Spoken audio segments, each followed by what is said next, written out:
My dog just started barking. He was like, no! No, can't start a stream without having paid attention to me.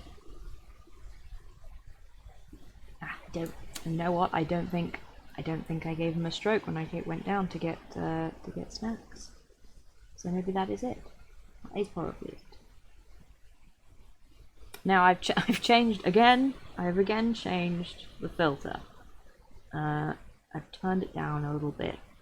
I don't know if maybe that will make the sounds in the background less weirdly ghosty, but I'll turn it back up if people prefer it as a ghostly, strange background noise to the dramatic static that we get.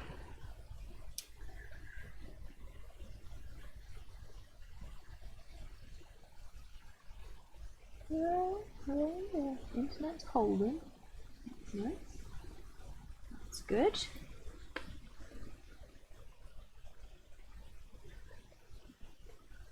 Ooh. Ooh.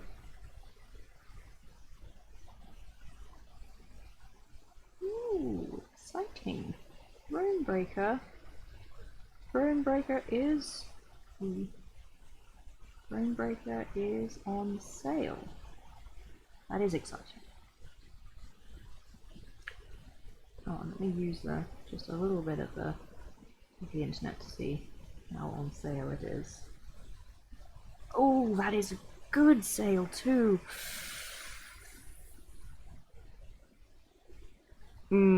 Might be getting that in a bit. Might be getting that after the stream. Okay. Alright. Might just have to get that after the stream. Hello, Raklos. Welcome in. Welcome in. How's my audio sounding? I've turned the filter a little bit down, so I'm trying to kind of find the balance between sounding like a ghost and sounding like I'm in a gale force wind, like the nice middle ground between haunted and in the middle of Glencoe.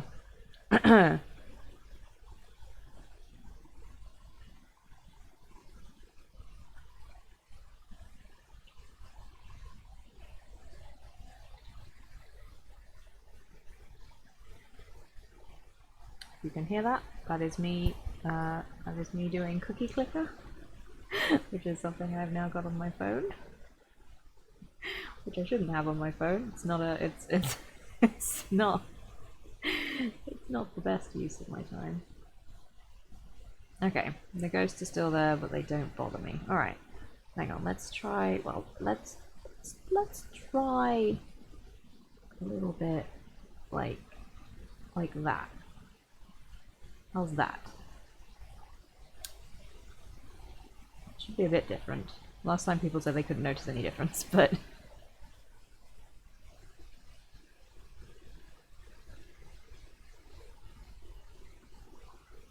also, is there no buffering? There shouldn't be buffering. It's basically hovering around the right space, but it did go down a bit. It dipped briefly in a concerning manner. I also don't have a preamble for this one. I don't really have any kind of preamble. Not that I don't have a lot of thoughts, but... And I think I had thoughts about the last stream, but they have long gone by now. I'm very sleepy. I've been very sleepy for a few weeks. So if somebody has a request for a preamble, they're welcome to... Leaves rustling in the background. Okay. Alright.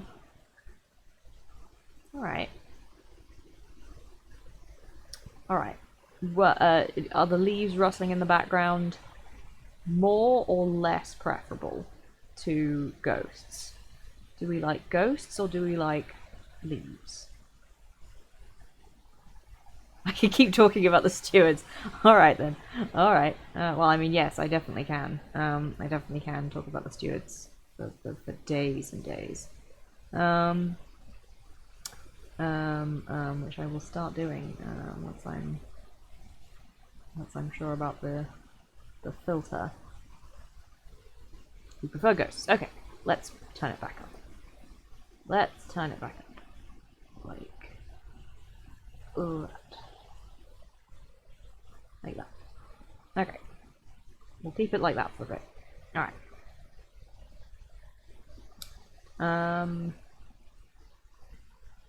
Yes, so... Oh, it's Des! Hello, Des! I hope your day was good.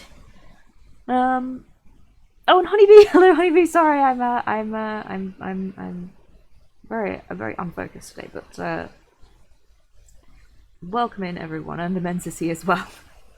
Glad to have you all. I might be a bit sleepy this one. Just a little. Although today I hemmed some trousers, which I feel very made me feel very productive. I haven't sewn anything in such a goddamn long time, but I still managed to do it pretty well and remembered it quite well.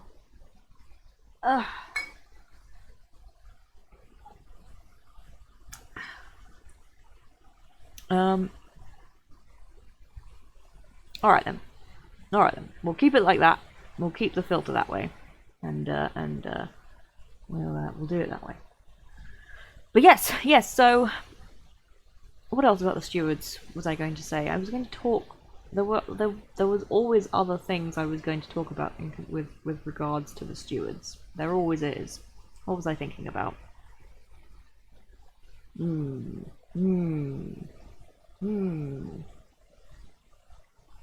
What was I thinking about? Damn it. I just love the stewards a lot. I just love the stewards so much. I just love them so much. That's so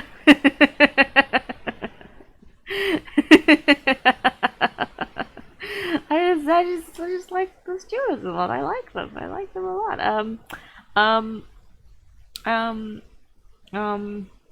Give me a clearer direction. What part? What steward element are you going for?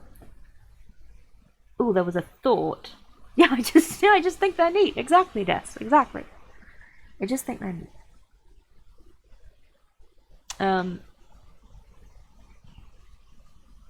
What was I?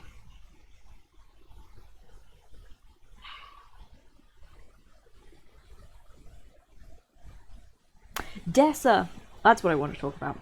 Dessa had simply the best concept that they wrote in the fanfic that they did for the Summer Bang, reverse Summer Bang, which I was still thinking about to this day, where they wrote about the very first steward, who was named Thalion, and I'm so deeply attached to Thalion at this point. I'm so attached to Thalion, but the way that they managed to, I think it was what was the king that you used, Des? It was damn it, was it Atanamir?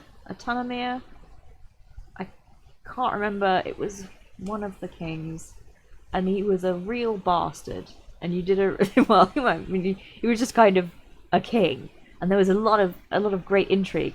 But the way they managed to sort of twist it was that during a king's reign, so you had the steward during the king's reign, and really they were just Remendikil. Thank you. Yes, he was a real bastard. Oh yes, because of course Remendikil would have been a real bastard because he was the guy. He was called Remendikil because that's south. The South warrior or something like that, because he took over a bunch of he took over a bunch of he was Terrastar, and then he took over a bunch of Harad, and then named himself East Victor. Oh, Roman, yes, because Harad, yes, Harandor and Harad is south. East Victor, yes. He went and did a lot of random fighting. But anyway, yes. So the concept that that Des came up with was that because Thalion was this just kind of so he was the first the first steward, and he kind of on this effort to try and give oversight to the or at least just some accountability to the throne, which always, of course, I love.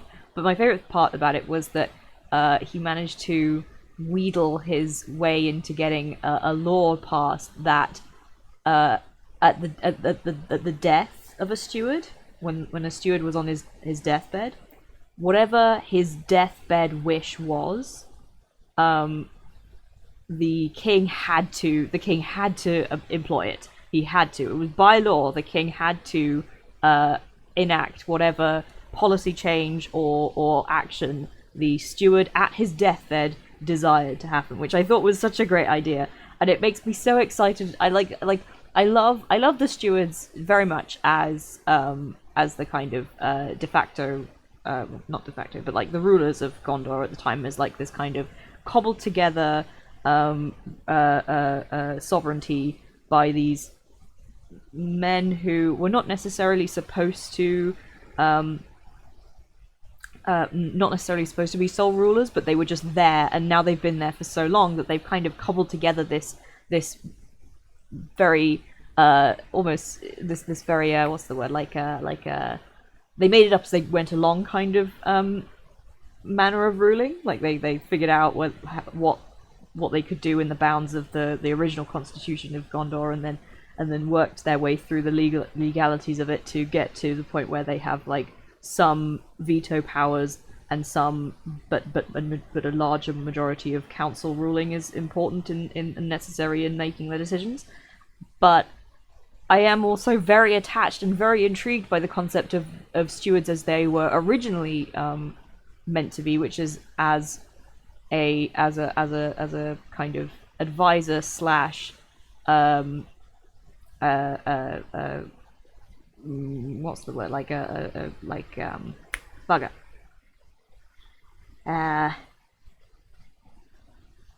Someone to hold the king accountable.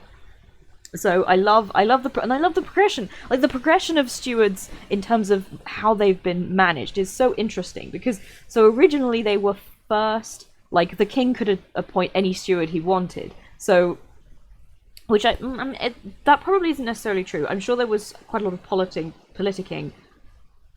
That's not a word, but I'll use it anyway. There was some politicianing,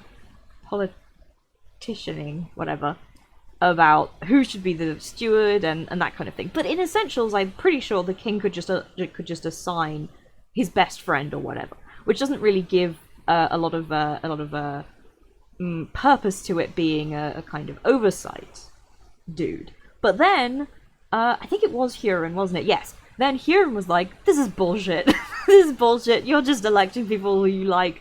But he was elected because he was the king's friend. But I think Huron, I would love to figure this out, because how he came to this realization that the stewardship did need to be a more isolated, kind of isolated away from the king's judgment and ruling and oversight. Like the stewards needed to not govern themselves, but certainly take themselves out from underneath the king's kind of direct control. So I wonder how. I always think about this. I always think about why Huron precisely decided that it was now necessary, or now was a good time, to really nail down the fact that the stewards weren't just there to be advisors and to be yes men. They were there to be a prominent and important position within Gondor's entire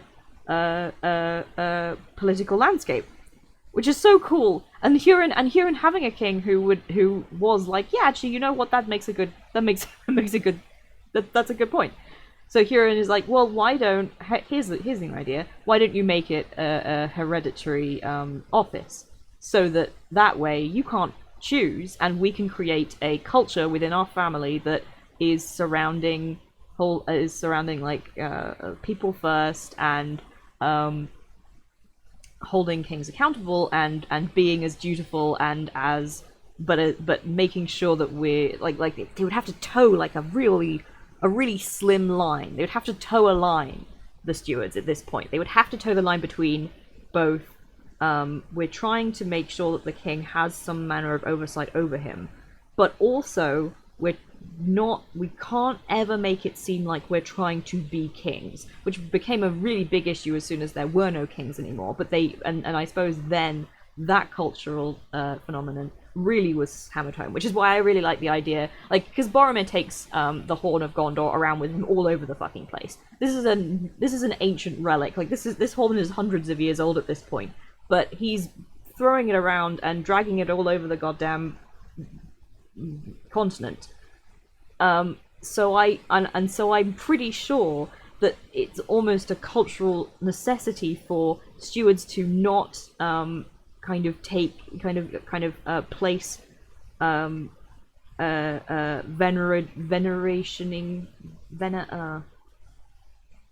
veneratory. Lost that word. But yeah, not to hold their artifacts in high regard, because that way they're kind of making it sound like they can't make any hint that they're trying to be like kings. They have to make sure that people still view them as not kings, otherwise the whole system goes to pot, which is super cool and a really interesting political thing to add into this landscape of Gondor as a whole. And especially when you consider that these days people really don't give most people don't give some people don't give a shit about kings. Some people definitely do, but some people don't. And there's a whole cultural back and forth argument going on about that. And I love the idea I love the idea of these arguments going backwards and forwards, of some people being like, you don't really believe that there's going to be a king coming back again, do you? You're not really waiting for this guy to come and save us all, right? You can't be. Come on. We're at D-Day here. We're not gonna get saved by some random king. It is annoying that they are, but those people and those other people are like, no, you must keep faith. You must keep faith. And faith in what? What are you talking about? It's so cool. It's so cool. Rackles says you can just have a podcast about that and you won't run out of material for ages. It's true. I could make an entire podcast just about going through every single...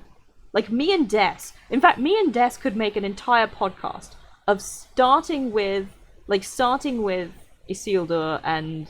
Well, no. We'd have to start with the stewards, because if there's just kings, then we won't give a shit about them. So we have to make sure that there are stewards involved. But so if we start with the first steward, and then we just... And every single episode is just us describing the characters of the steward and the characters of the king at the time and his family and their relationship and how the political landscape was at the time.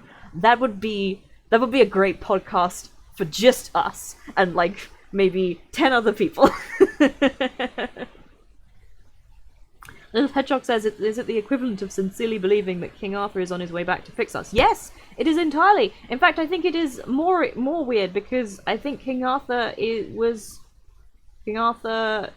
vaguely has been, well, whenever King Arthur was around, but I don't think, because King Arthur does a crusade? Are there crusades with King Arthur? No, they're not. I'm mixing stuff up. Or am I? I can't remember this stuff. But anyway, King Arthur hasn't been away as long as the king has been away from Gondor. People really don't understand, like, the amount of time that these empires and these kingdoms manage to sustain themselves without like major political unrest is truly staggering. Like, you have to when you're talking about Lord of the Rings, you have to understand that this is not real life, because a majority of the people in Lord of the Rings, you just have to assume, are kind of good people in general. Just simply by virtue of the fact that like the stewards managed to rule uninterrupted for 1,000 years. Like, their government does not change at all. Like, it's not even like they don't change families or anything. There's not a point where the stewards in any of the 1,000 years after Pelander like had a big row or something and then split off, and then there was a different of opinion in terms of like nothing. None of that happened ever. They have been ruling consistently for 1,000 years, which is, I'm pretty sure, kind of unheard of in the real world. And so you have to make the judgment call that just in this universe that Tolkien is talking about in Middle Earth, the average a number of people who want to kind of who basically are like, fuck everybody else, I want to be powerful, is just generally lower, and I guess is just all just funneled right into Isildur's line. That's really it, basically. But even then, like as much as the kingship had a strange little blip, like there were a few blips where the kingship did a little meh. It's still like the king still managed to essentially rule Gondor for 2,000 years, pretty uninterrupted. Like there was Elhokar, and there was Eldacar. I'm getting him mixed up with fucking Stormlight Archive, but there's Eldacar and Castamere, and that was the big major thing where they had a kingship dispute. But that was still essentially resolved, and they returned to the original line. And I don't think there's ever been a point where they had to deviate from the original line, except for Eärnil and Erna. So again, even though the kings basically represent the most fuck you, I'm out for glory kind of attitude in Middle Earth, they still kind of managed to keep it together somehow. For this long, which is just wild. Like, it's wild. Like Rohan is already a very, very long-lived kingdom, but it's like a quarter of the time length that Gondor has managed to sustain itself in the way it is. But it's still a very long kingdom if you compare it to any other kingdom in England, or no, in the world, the world we know. So, and I suppose that's very comforting. I really like that. I like the fantasy of people who are in power, but they're like generally they you're more reasonable to trust these people who are in power in Middle Earth than you are to trust people in power in the real world. It's a good fantasy. It's a fantasy that people in power care about what they're doing. It's a good fantasy. I want to. It's escapism. Okay, that was a good preamble. Ugh. Let's get on to the actual. What we're actually doing, because that was a good preamble. Right. Okay. And now we have a new walking video this time. Shall I start now? We only have 5 viewers. Maybe I'll keep going for a bit. As you know I can. You know I can do that. But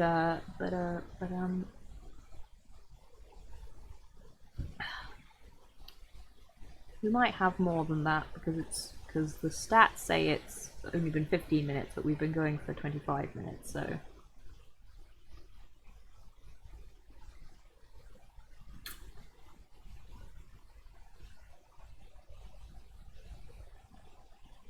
Yeah, let's get going. Might as well. 5 might be all we're getting this time. That'll be fine. That'll be good. Okay. Because well, I mean, really this is Rakgloss's stream, really. This is for it's from this moment on and then past. Wait, because we've got we do have quite a bit to go. Now I think about it, and before we get to change the name of the stream, I can't do that right now. I'll have to do that for the next one. I have to do that for the next one because because I can't go on to online stuff. I can't do anything online, so that I give all my internet to the streaming of it.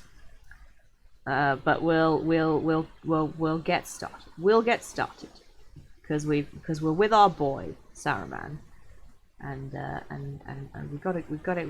It's wizard time. It's wizard time, and I have to remember, or I have to figure out what Saruman's voice sounds like.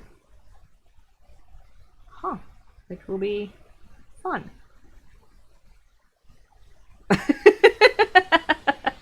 Ragloss says, to set the record straight, I don't condone Saruman's crimes. No, I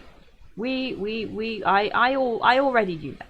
Just as I don't think you condone Gollum's crimes. I'm perfectly happy to allow you to like grotty little men. It's fine. I know, I see you, and you're very valid for it. Okay. We also have a new walking video. It is kind of a miserable one because this is just Isengard but destroyed. So it looks kind of grim, but it's where we are right now. So okay, all right. So chapter 10, the voice of Saruman.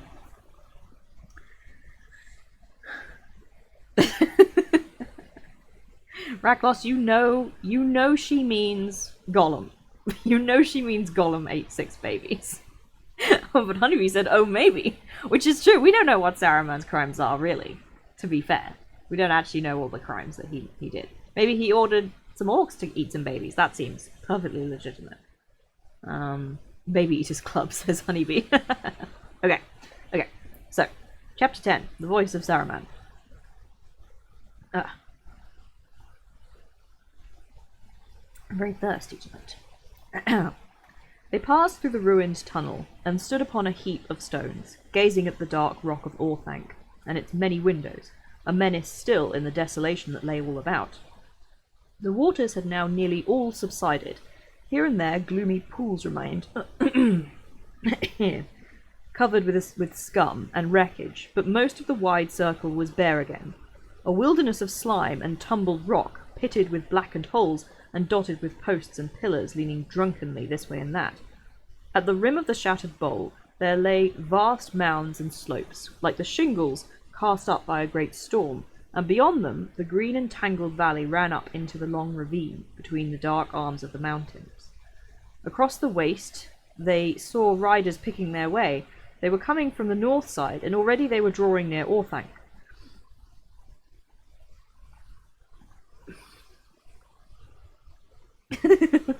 Lilith Hedgehog says, "Oh, I don't think I welcomed." Lilith Hedgehog actually briefly said beforehand. He said, "I love joining just as Aaron is saying the words deathbed wish. Seems interesting." I'm very glad you like that. Yeah. But Lilith Hedgehog now says, "Until we have a list of all baby eaters and the number of babies eaten, I don't really think we can judge them too harshly. There could always be a worse baby eater," which is very true. We don't know what the average is for baby eaters in Lord of the Rings. And already they were drawing near to Orthanc. "There is Gandalf and Theoden and his men," said Legolas. "Let us go and greet them." "We'll walk warily," said Merry. "Those are loose slabs that may tilt up and throw you down into a pit if you don't take care." They followed what was left of the road from the gates to Orthanc, going slowly, for the flagstones were cracked and slimed. The riders, seeing them approach, halted under the shadow of the rock and waited for them. Gandalf rode forward to meet them. "Well, Treebeard and I have had some interesting discussions and made a few plans," he said, "and we have all had some much-needed rest. Now we must be going on again. I hope you companions have all rested too and refreshed yourselves." "Oh, we have," said Merry, "but our discussions began and ended in smoke. Still, we feel less ill-disposed towards Saruman than we did." "Do you indeed?" said Gandalf. "Well, I do not. I have now a last task to do before I go. I must pay Saruman a farewell visit. Dangerous, and probably useless, but it must be done. those of you who wish to come with me... Sorry, those of you who wish may come with me, but beware, and do not jest. This is not the time for it. I will come, said Gimli. I wish to see him and learn if he really looks like you. And how will you learn that, Master Dwarf? Said Gandalf. Saruman could look like me in your eyes if it suited his purpose with you. And you are yet wise enough to detect, and are you yet wise enough to detect all his counterfeits? Well, we shall see, perhaps. He may be shy of showing himself before many different eyes together, but I have ordered all the Ents to remove themselves from sight, so perhaps we shall persuade him to come out. What's the danger? Asked Pippin. Will he shoot at us and pour fire out of the windows, or can he put a spell from us from a distance? The last is the most likely, if you ride to his door with a light heart, said Gandalf. But there is no knowing what he can do, or may choose to try. The wild beast cornered is not safe to approach, and Saruman has powers you do not guess. Beware of his voice. They came now to the foot of Orthanc. That was nice, Gandalf. He's such a jolly fellow.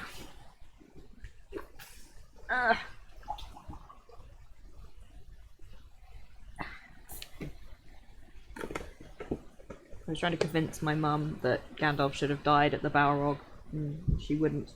She wouldn't agree. She wouldn't concede. I lost the battle. They came now to the foot of Orthanc. It was black, and the rock gleamed as if it were wet. The many faces of the stone had sharp edges, as though they had been newly chiselled. A few scorings and small flake-like splinters near the base were all the marks that it bore of the fury of the Ents. On the eastern side, in the angle of two piers, there was a great door, high above the ground, and over it was a shattered window, opening upon a balcony hedged with iron bars. Up to the threshold of the door there mounted a flight of 27 broad stairs, hewn by some unknown art of the same black stone. This was the only entrance to the tower, but many tall windows were cut with deep embrasures in the climbing walls. Oh, right. Far up, they peered like little eyes in the sheer faces of the horns. At the foot of the stairs, Gandalf and the king dismounted. I will go up, said Gandalf. I have been in Orthanc, and I know my peril. I will go up. I too will go up, said the king. I am old, and fear no peril any more. I wish to speak with the enemy who has done me so much wrong. Eomer shall come with me, and see that my aged feet do not falter. As you will, said Gandalf. Aragorn shall come with me. Let the others await us at the foot of the stairs. They will hear and see enough if there is anything to hear or see. Nay, said Gimli. Legolas and I wish for a closer view. We alone here represent our kindreds. We also will come behind. Come then, said Gandalf, and with that he climbed the steps, and Theoden went beside him. The riders of Rohan sat uneasily upon their horses, on either side of the stair, and looked up darkly at the great tower, fearing what might befall their lord. Merry and Pippin sat on the bottom step, feeling both unimportant and unsafe. Half a sticky mile from here to the gate, muttered Pippin. I wish I could slip off back to the guard-room unnoticed. What did we come for? We are not wanted.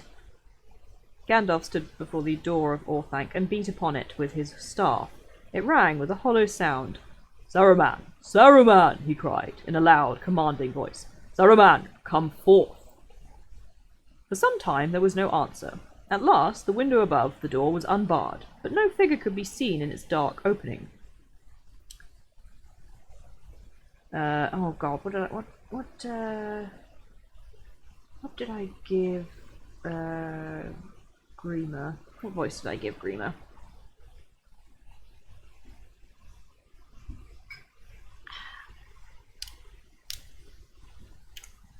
Can't remember. Who is it? Said a voice. What do you wish? No, that doesn't sound right.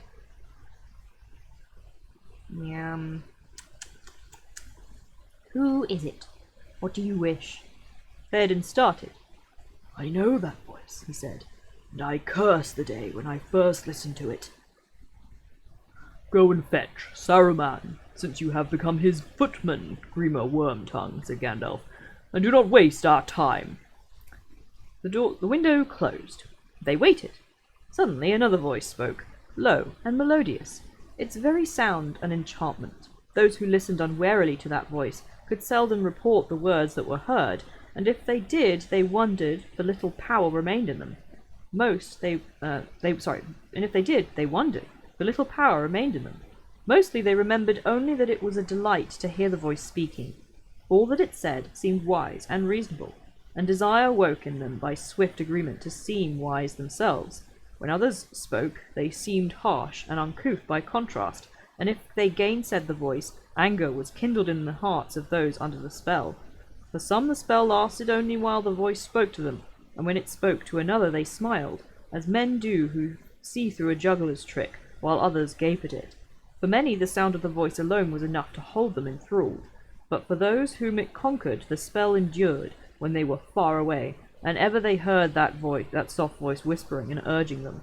But none were unmoved, none rejected its pleas, and its commands without an effort of mind and will.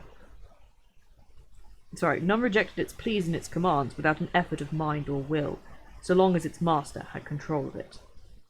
This is a very odd paragraph, and I think it's another of the paragraphs where Tolkien is somewhat evangelizing on something I feel like I recognize of a kind of somebody who everyone listens to and believes is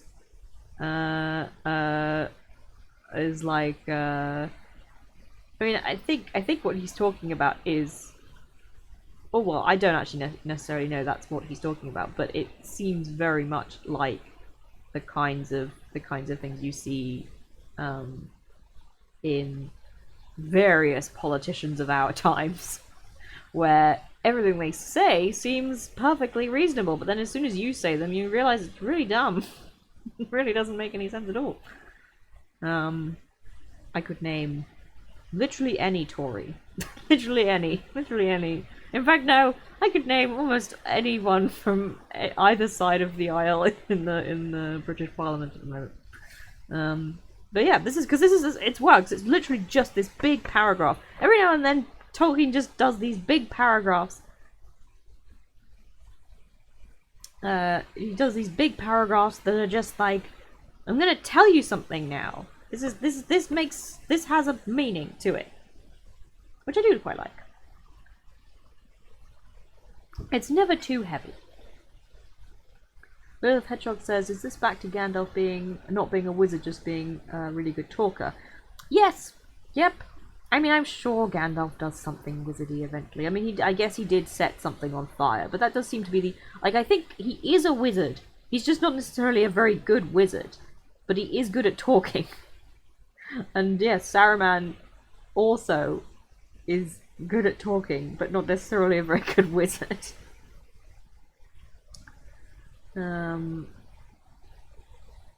Yeah. Anyway. Okay, how will I do this voice? If only I could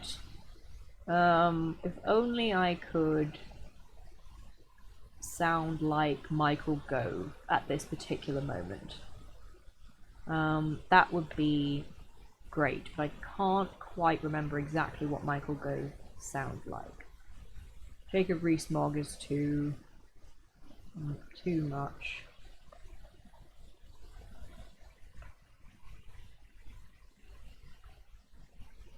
Lilith Hedgehog says, we won't go too much into British politics, but Lilith Hedgehog says, FYI, politicians, apparently Boris is really charming and engaging in person, but on TV that doesn't come across, so we see the ridiculousness of what he says. And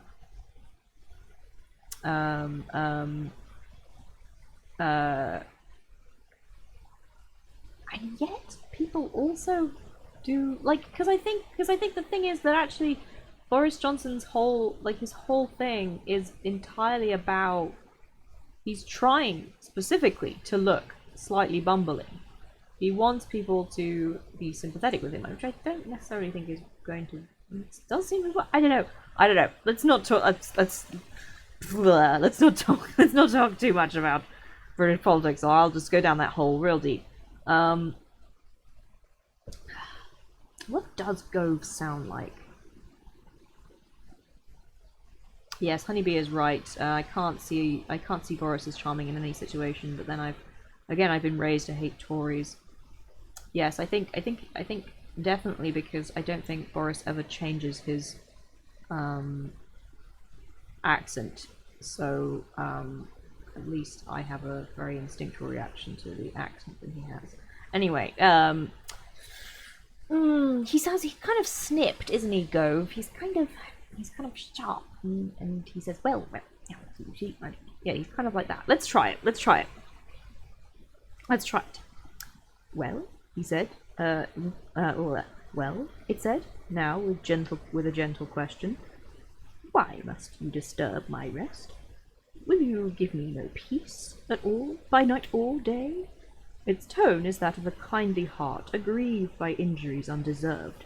They looked up, astonished, for they had heard no sound of his coming, and they saw a figure standing at the rail, looking down upon them.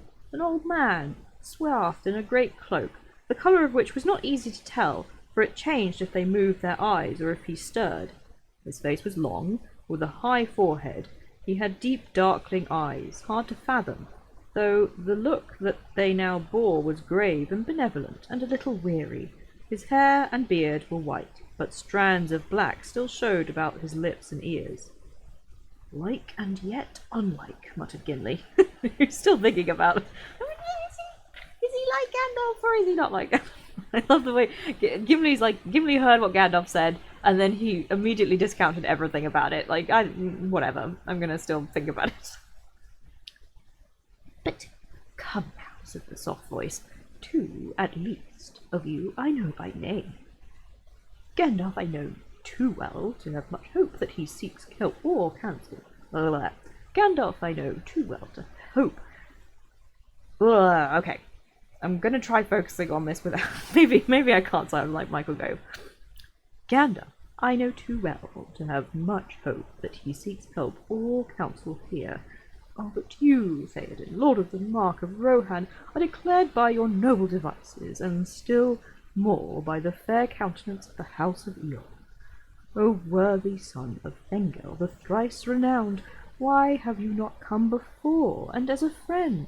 Much have I desired to see you, wisest of king of western lands, and especially in these latter days, to save you from the unwise and evil counsels that beset you. Is it yet too late? Despite the injuries that have been done to me, in which the men of Rohan, alas, have had some part, still I would save you, and deliver you from the ruin that draws nigh inevitably if you ride upon this road which you have taken. Indeed, I alone can aid you now.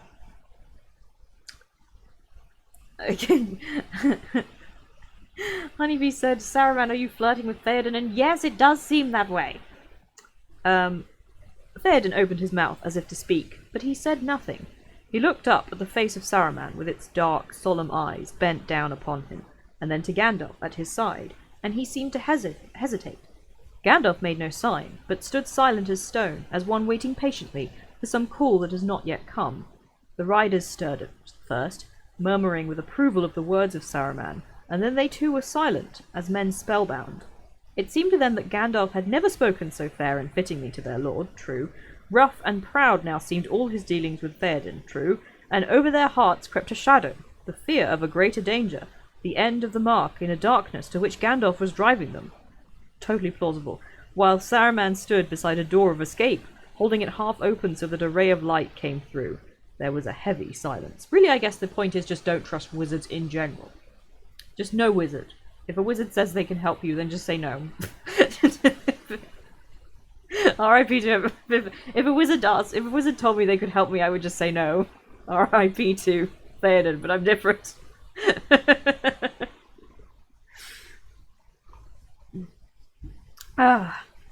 It was Gimli the dwarf who broke in suddenly. The words of this wizard stand...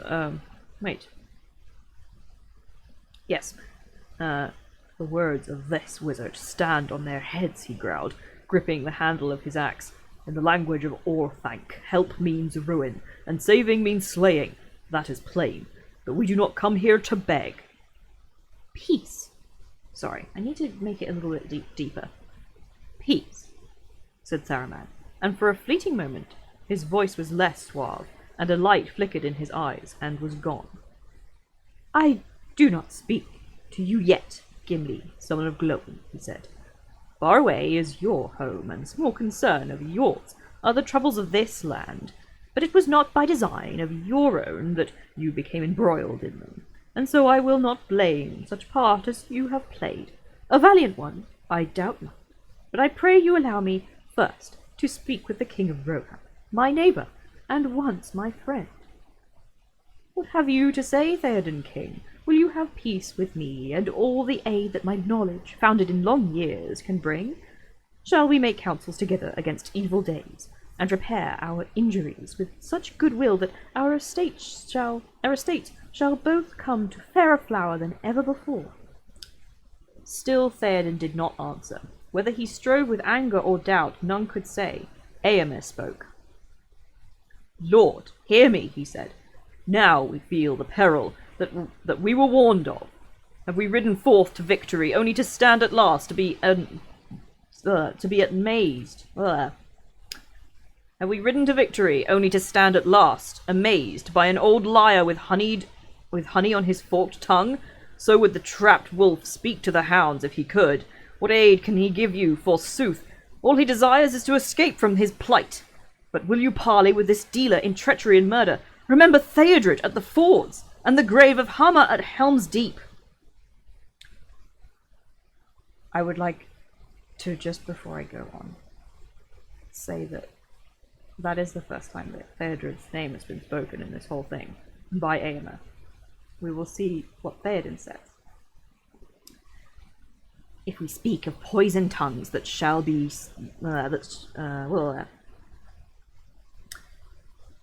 If we speak of poisoned tongues, what shall we say of yours, young serpent? Said Saruman, and the flash of his anger was now plain to see. But come, Éomer, son of Saruman's voice is really smarting me. But come, Éomer, Éomer's son, he went on, in his soft voice again. To every man his part. Valour in arms is yours, and you win high honour thereby.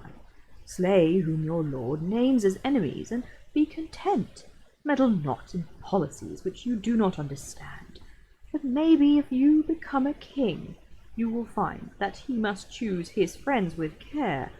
The friendship of Saruman and his power of Orthanc cannot be lightly thrown aside. Whatever grievances, real or fancied, may lie behind. You have won a battle, but not a war, and that with help on which you cannot count again. You may find the shadow of the wood at your own door next. It is wayward and senseless, and has no love for men. But my lord of Rohan, am I to be called a murderer, because valiant men have fallen in battle? If you go to war needlessly, for I did not desire it, then men shall be slain. But if I am a murderer on that account, then all the house of Eorl is stained with murder, for they have fought many wars, and assailed many who defied them. Yet with some they have afterwards made peace, none the worse for being politic. I say, Theoden King, shall we have peace and friendship, you and I? It is ours to command.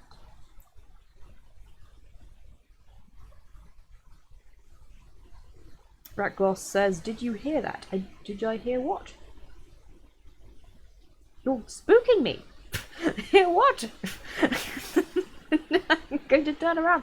Oh, there's going to be something terrible behind me. I gotta...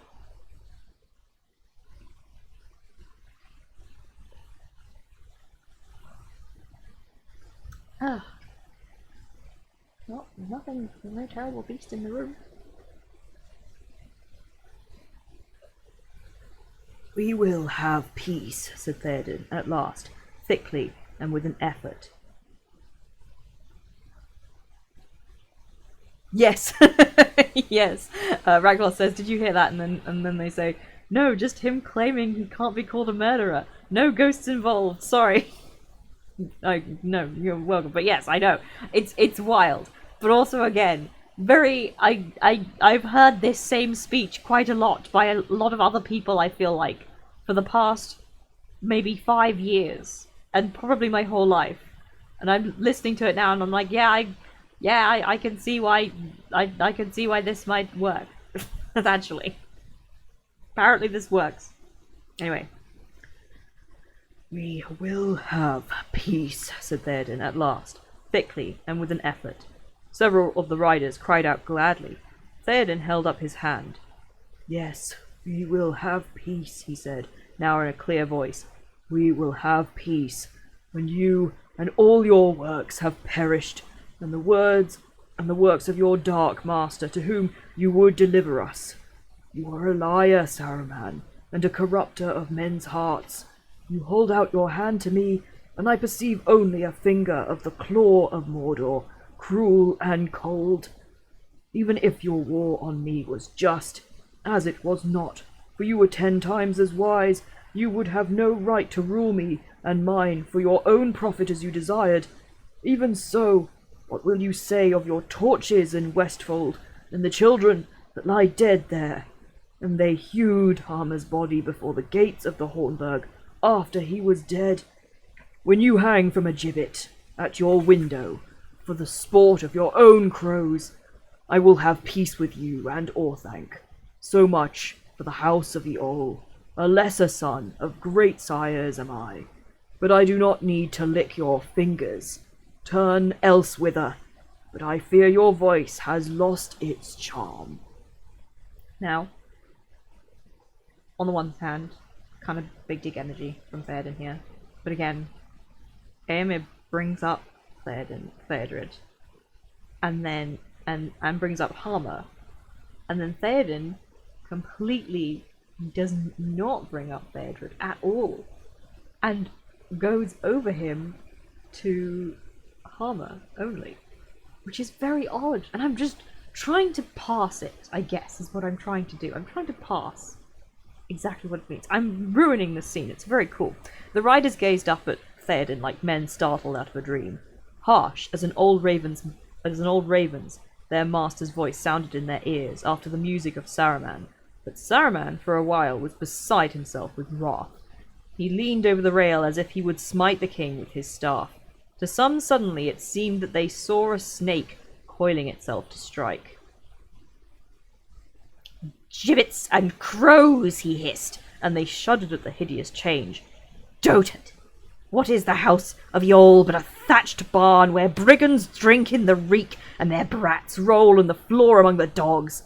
Too long have they escaped the gibbet themselves, but the noose comes, slow in the drawing, tight and hard in the end. Hang, if you will." Now his voice changed, as he slowly mastered himself. "I know not why I have had the patience to speak to you, for I need you not, nor your little band of galopers, as swift to fly as to advance, Theoden Horsemaster. Long ago I offered you a state beyond your merit and your wit. I have offered it again, so that those whom you misled may clearly see the choice of roads. You give me brag and abuse. So be it. Go back to your huts. But you, Gandalf, for you at least I am aggrieved, feeling for your shame. How comes it that you can endure such company? For you are proud, Gandalf, and not without reason, having a noble mind and eyes that look both deep and far. Even now, will you not listen to my counsel?"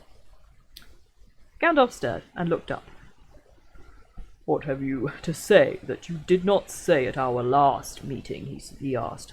Or perhaps you have things to unsay." Saruman paused. "Unsay?" he mused, as if puzzled.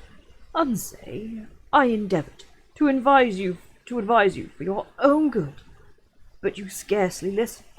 You are proud and do not love advice, having indeed a store of your own wisdom, but on that occasion you erred, I think, misconstruing my intentions wilfully. I fear that in my eagerness to persuade you, I lost patience. And indeed, I regret it, for I bore you no ill will, and even now I bear none, though you return to me in the company of the violent and the ignorant. How should I? Are we not both members of a high and ancient order, most excellent in Middle Earth?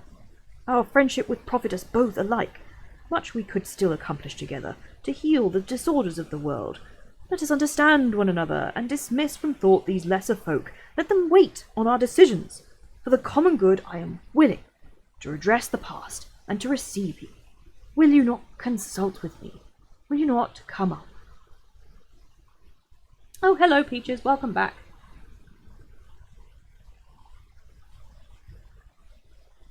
Ah.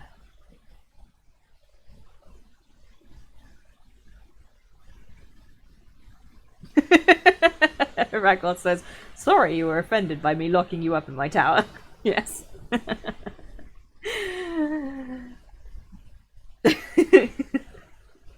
It's a fucking good scene. It's a good scene. I like it. So great was the power of so great was the power that Saruman exerted in his last effort, that none that stood here within hearing were unmoved. But now the spell was wholly different. They heard the gentle remonstrance of a kindly king with an erring but much-loved minister. But they were shut out, listening at a door to words not meant for them. Ill-mannered children or stupid servants overhearing the elusive discourse of their elders and wondering how it would affect their lot.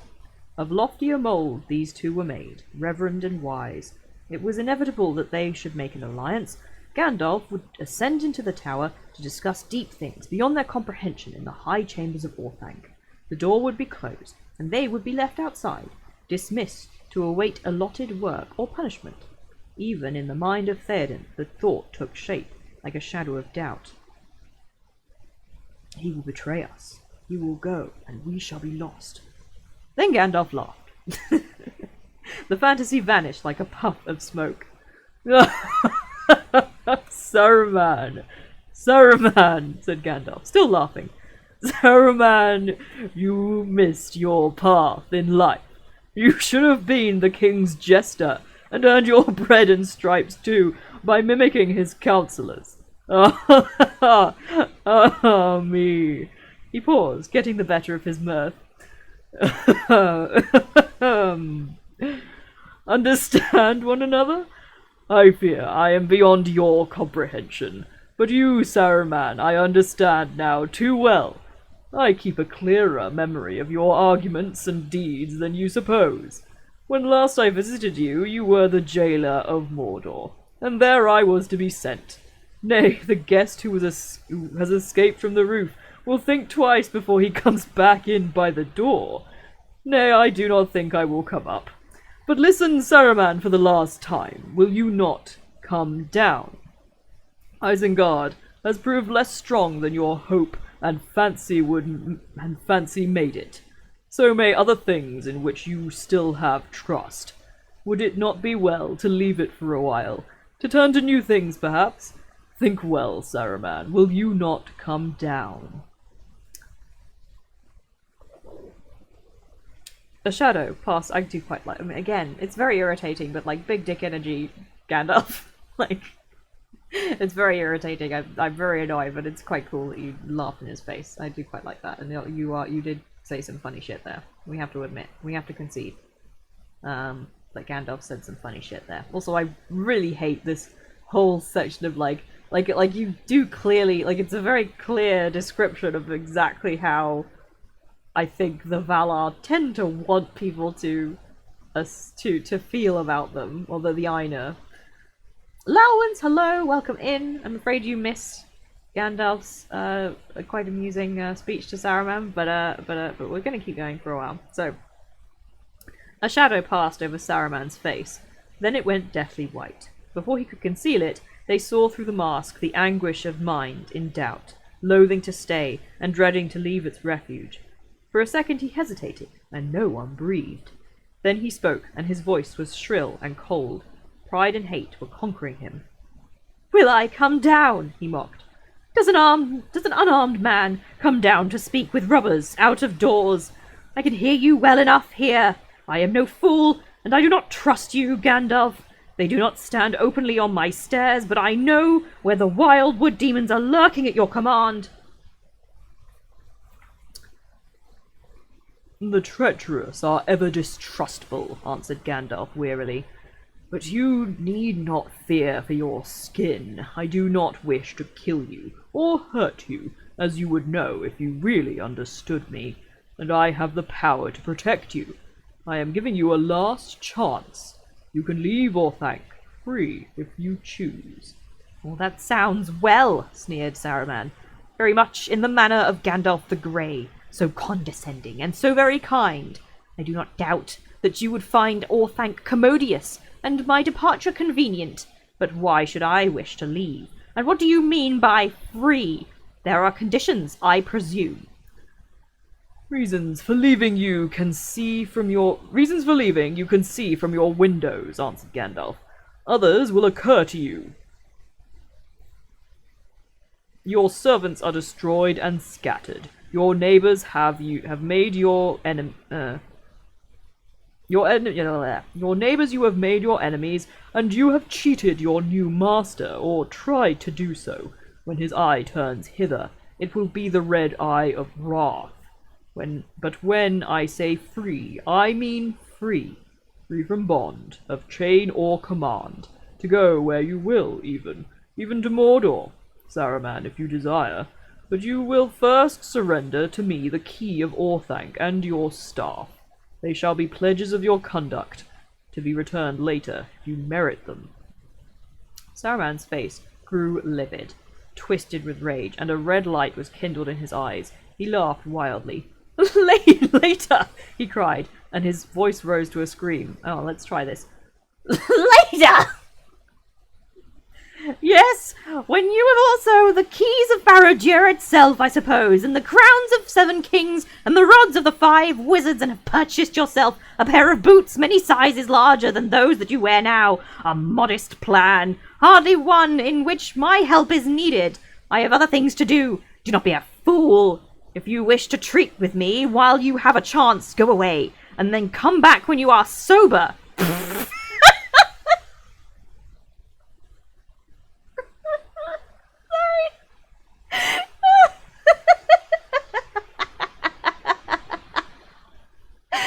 This is so bitchy. It's just so bitchy.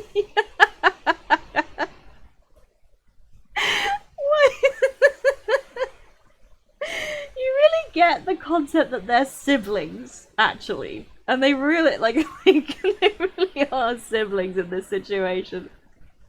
That's so fucking funny. That's so fucking funny.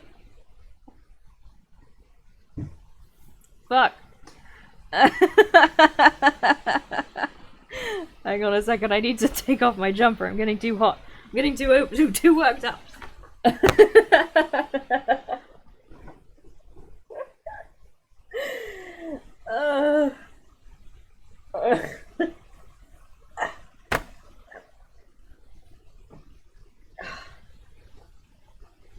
Okay, we're gonna just get through this bit, and then we might take a break. Oh shit! Oh shit! Oh! Okay. Go away! You're too high for me to talk to you right now.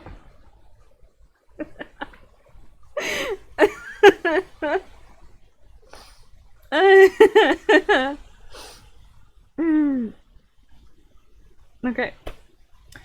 If you wish to treat with me while you have a chance, go away and come back when you are sober, and leave behind these cutthroats and small ragtag that dangle at your tail. Good day. He turned and left the balcony. Come back, Saruman, said Gandalf in a commanding voice. To the amazement of the others, Saruman returned again, and as if dragged against his will, he came slowly back to the iron rail, leaning on it, breathing hard. Fuck. This is still really funny. This is still so funny. It's so bitchy, and it's so obviously like this is not like they're just having a spat. It's just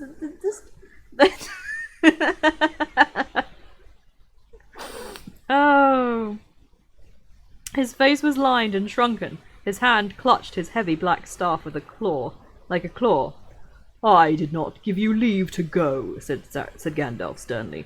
I have not finished. You have become a fool, Saruman, and yet pitiable. You might still have turned away from folly and evil, and have been of service, but you choose to stay and gnaw the ends of your old plots. Stay then, but I warn you, you will not easily come out again, not unless the dark hands of the East stretch out to take you. Saruman, he cried, and his voice grew in power and authority. Behold, I am not Gandalf the Grey, whom you betrayed. I am Gandalf the White, who has returned from death. You have no colour now, and I cast you from the Order and from the Council. He raised his hand and spoke slowly in a clear voice. Saruman, your staff is broken. There was a crack, and the staff split asunder in Saruman's hand, and the head of it fell down at Gandalf's feet. Go, said Gandalf. With a cry, Saruman fell back and crawled away. At that moment, a heavy, shining thing came hurtling down from above. It glanced off the iron rail, even as Saruman left it, and passed close to Gandalf's head. It smote the stair on which he stood. The rail rang and snapped. The stair cracked and splintered in glittering sparks, but the ball was unharmed. It rolled on down the steps, a globe of crystal, dark but glowing with a heart of fire. As it bounded away towards a pool, Pippin ran after it and picked it up. The murderous rogue, cried Éomer. But Gandalf was unmoved. No, that was not thrown by Saruman, he said, nor even at his bidding, I think. It came from a window far above, a parting shot from Master Wormtongue, I fancy, but ill-aimed. The aim was poor, maybe, but because he could not make up his mind which he hated more, you or Saruman, said Aragorn. Well, that may be so, said Gandalf. Small comfort will those two have in their companionship. They will gnaw at one another with words, but the punishment is just. If Wormtongue ever comes out of Orthanc alive, it will be more than he deserves. Here, my lad, I'll take that. I did not ask you to handle it, he cried, turning sharply and seeing Pippin coming up the steps slowly, as if he were bearing a great weight. He went down to meet him, and hastily took the dark globe from the hobbit, wrapping it in the folds of his cloak. I will take care of this, he said. It is not a thing, I guess, that Saruman would have chosen to cast away. But he may have other things to cast, said Gimli. If that is the end of the debate, let us go out of stone's throw at least. It is the end, said Gandalf. Let us go. Why is this so fucking funny? Why is this so hilarious? This is so funny. Yes, Aragorn is also very funny. This whole thing is just so funny. Yes, the concept of Saruman and Grima locked in a tower together and just having to gnaw at each other, which again sounds very much like Boris Johnson being shut in number 10 with whoever the fuck the Chancellor is at the moment. I can't even keep up. And just the the Palantir being thrown, and the Palantir being thrown because Grima couldn't make up his mind if he wanted to hit Gandalf in the face or Saruman in the face. Big mood, Grima, and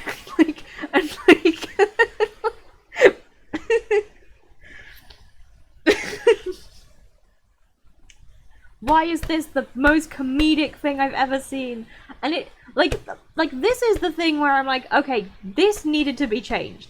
I get why they had to change this, and in fact even cut it out, because it's actually quite funny in the Lord of the Rings too. I totally get why they had to cut it out, because just before we just had thousands of men dying in a truly horrific battle that was so gory and so nearly killed so many people, and we know that children are dead, characters have died that we liked. This was a really big deal, and it's sad, and now we're on to this very comedic moment. And it's just very funny. And it works in a book because you have the time to kind of pass to get here. But in a film it would not have worked. So I totally get why they had to change it or cut it out. But it's a shame.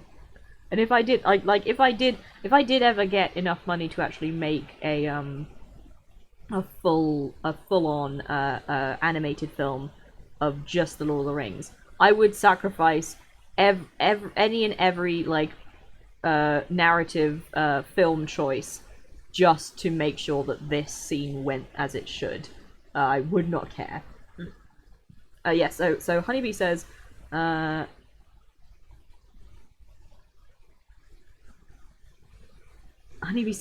only get the Palantir because Grima didn't know what it was and tried to murk Gandalf with it.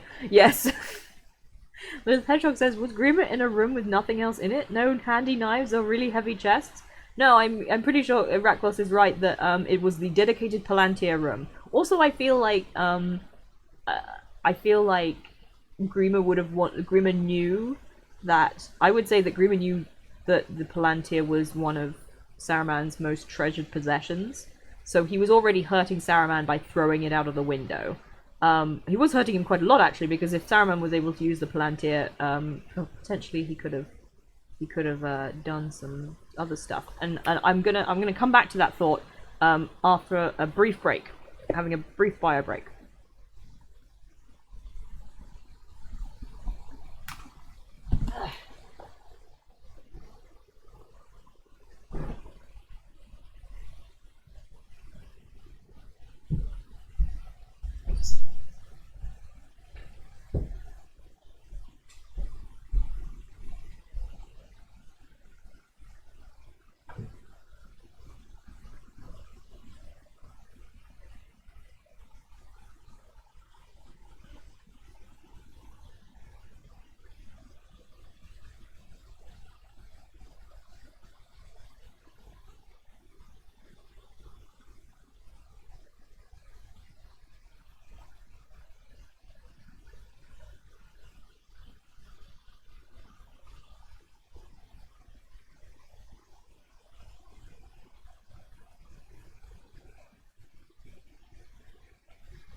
Okay, so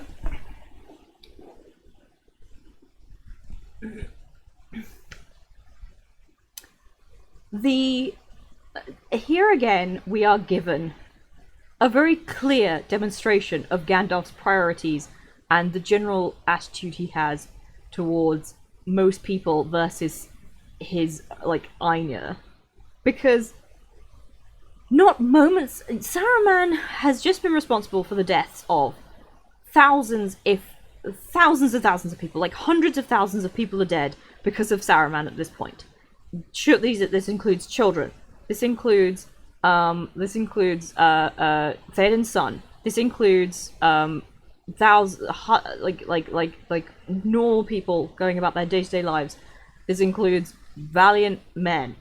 All of them are horrific, like not just dead, like really brutally killed because of what Saruman was trying to do, which was very much just a very petty, like he just wants to be important.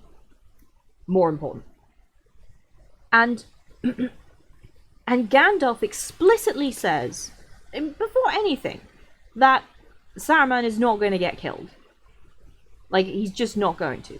Saruman is not going to really suffer any like punishment. Like Gandalf's like, oh, this is a right. They'll argue with each other for a while. That will be enough punishment. No, it won't. Why is that enough punishment? Fuck you. This man is responsible for a near destruction of an entire country. He's not even put in prison. He's so blatant, like not even like the cruelty that he is this cruelty and suffering he has exerted is so great, but it does not matter to Gandalf because he is still protecting him. And here's a good point. Ragnar says, hey, the topic of forgiving your enemy comes up again. All Saruman did to Gandalf was lock him in his tower. That was really the only thing he did. Gandalf can't forgive Saruman in this moment. He's not the person who he doesn't have any power to forgive Saruman for anything. Gandalf was barely even in the battle. Gandalf wasn't even fighting in the battle. Gandalf has lost nothing from Saruman's efforts. He's suffered precisely nothing. Theoden, who is the king of this land, and despite me having some issues with him at the moment, he's still the king. Theoden King, who is the one who basically is the avatar for the suffering of his people at this point, clearly states, I want to have him hanged for what he did, which is pretty reasonable.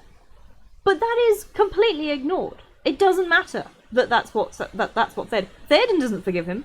Theoden doesn't say, I forgive you. Theoden is he has no say in this whatsoever. They just leave. Like, that's bananas. Nothing has happened here except that Gandalf has expressly stated that he does not care about anyone else except for, like, it can't be a forgiveness thing because Gandalf hasn't even said that he forgives him either. Like, it's not like he's saying I forgive you. He's literally just saying I'm not going to kill you. And I just, as if that's just something he wouldn't do for some reason that is completely like, it makes no sense. And yes, exactly in this instance, and in other instances, I think, like, Gandalf doing this and allowing Saruman to be like this, to not face any consequences, means that Saruman then goes on to be the cause of even more death and even more destruction and misery. It is entirely Gandalf's fault that happens. Like, all of the responsibility of that is no longer actually Saruman's. It's really Gandalf's. Like, Gandalf killed all those hobbits, realistically speaking. It's not Gandalf says he understands Saruman. Well, okay, if you understand him so well, why the hell did you let him be here? Like, if you understand him, surely one of the most obvious parts of you understanding Saruman would be to know that he was going to continue doing this shit, and eventually he's going to kill more people. But Gandalf doesn't give a fuck about that, because he doesn't care about people, because Gandalf is completely heartless. Gandalf's heartless. I didn't mean to say that. Gandalf doesn't really, like, Gandalf's caring of people is not the same as we would say caring to other things. Gandalf's caring of people is, like, a kind of surface level, I'm fond of them, but their death and or suffering will not really affect me in any particular way, and so I don't really care. Okay, Ragnar says, yes, not necessarily forgiving him, but letting him go, hoping he changes his mind. But I don't even think Gandalf thinks Saruman will change his mind. I don't think he will. That is a good point. Yes, it is a man we created president. You know these people are evil. You just want them to not be evil because they're you. They're your people and your family, essentially. They only give a shit about, they do not care about mortal lives or any other lives, really. They do not care about them. If it is an Aina that is on the line, then they will move heaven and earth to make sure that they have, oh no, the poor thing, oh, locked in his tower, oh, the poor dear. Oh, did you murder?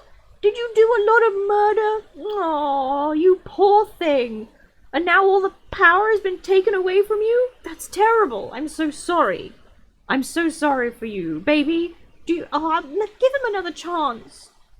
Give him another chance, the poor thing.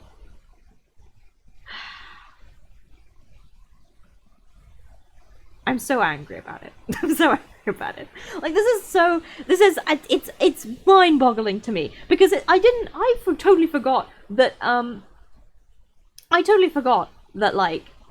Theoden expressly desires Saruman to die, and then doesn't walk that back. There is no part at which Theoden is like, oh no, maybe we will give him another chance. Like, so it's not even, it comes from nobody that it should come from.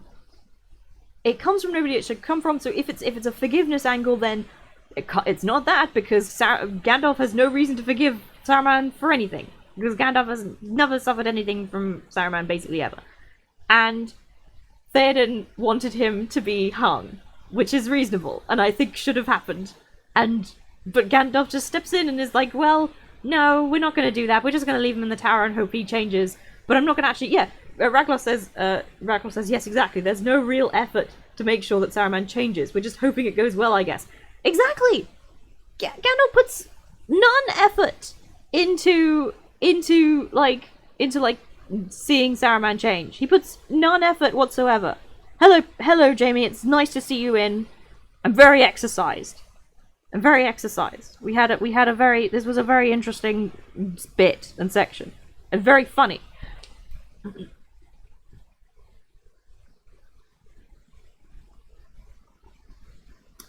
Lilith Hedgehog says, it's not like he's doing anything to help Saruman change, though. Is he hoping that having a really snippy argument with Saruman will make Saruman stop being so murdery? I guess. Yes, I suppose. Yeah, I mean, I guess mercy is a better word, because he is at their mercy, and then he's like, no, I won't. But, again, this is, what's the word? It's, isolated mercy. It's not really mercy, because if you had mercy, because it's not just Saruman who's at your mercy. Also, all the people Saruman could and will hurt are also at your mercy. And you did decide to kill them. You did decide to let them just be fine with it.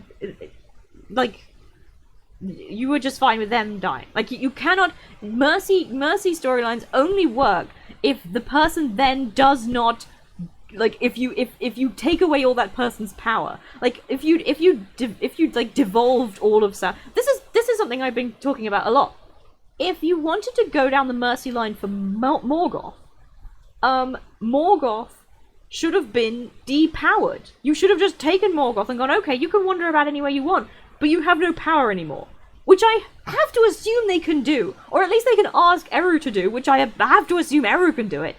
But they didn't. They just allowed him to go around with his literal power love, which is his original name, his love of power, and then, like, they have no morality in terms of them. Their morality ends at Aina.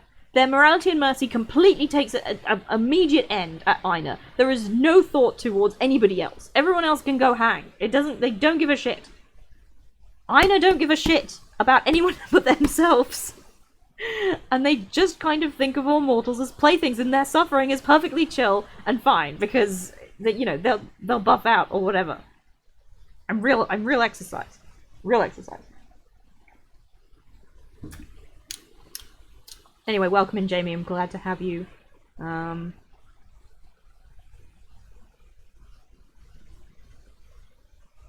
Yes, Honeybee is right. Mercy storylines only work if the person who was wronged offers forgiveness, not some random relation who feels uncomfortable with this, because it's like looking in a mirror. Yes, like, mercy storylines where you give mercy and then the person who was given mercy then betrays you can be interesting if it's like you were the wronged party.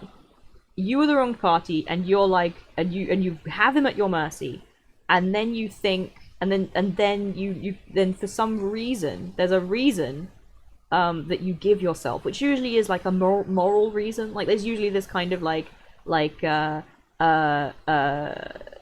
why superheroes don't shoot people. Like, it's always bad to kill people. Which yes, I guess is kind of true. But if you are in a position of power at this point, you aren't just responsible for this person's life. You're also responsible at this point for everyone else they could affect with their with their stuff that they have and the power that they have. Unless you cannot be merciful unless you take purposeful direct action to ensure that even though you are giving them this person mercy, they also can't hurt anybody. That is where the mercy line goes. And storylines where they're like, I'm going to be merciful, and then even though they hurt me specifically, and then they go off and hurt other people, are good in terms of like they're a twist from the kind of through line. But it doesn't work here. It doesn't work here because, yeah. Reklos says, but I feel like we're meant to see this as the good person taking the high road. Yes, I know we are. At least I'm pretty sure we are. I'm almost certain we are. The way that Gandalf is characterized is very odd to me because, like, a lot of the time when I'm looking at him and reading the things he says, I'm like, I feel like you are made to be not liked. Like, I read it and I'm like, are you sure I'm supposed to like Gandalf? Like, are you absolutely sure I'm supposed to like Gandalf? Because I'm finding it hard. Most of the time. It's odd to me. And again, that's the same for Aragorn. Like, the book treats it like we should be on their side, but sometimes there's just nothing backing that up. Except when Aragorn, like, curls himself up into his cloak and then gets snuggly on a rock, and then, which I'm still thinking about and I'm still very irritated about because I do find it so endearing. Anyway, this is wild. Gandalf just killed like 10,000 hobbits. Gandalf just killed 10,000 hobbits.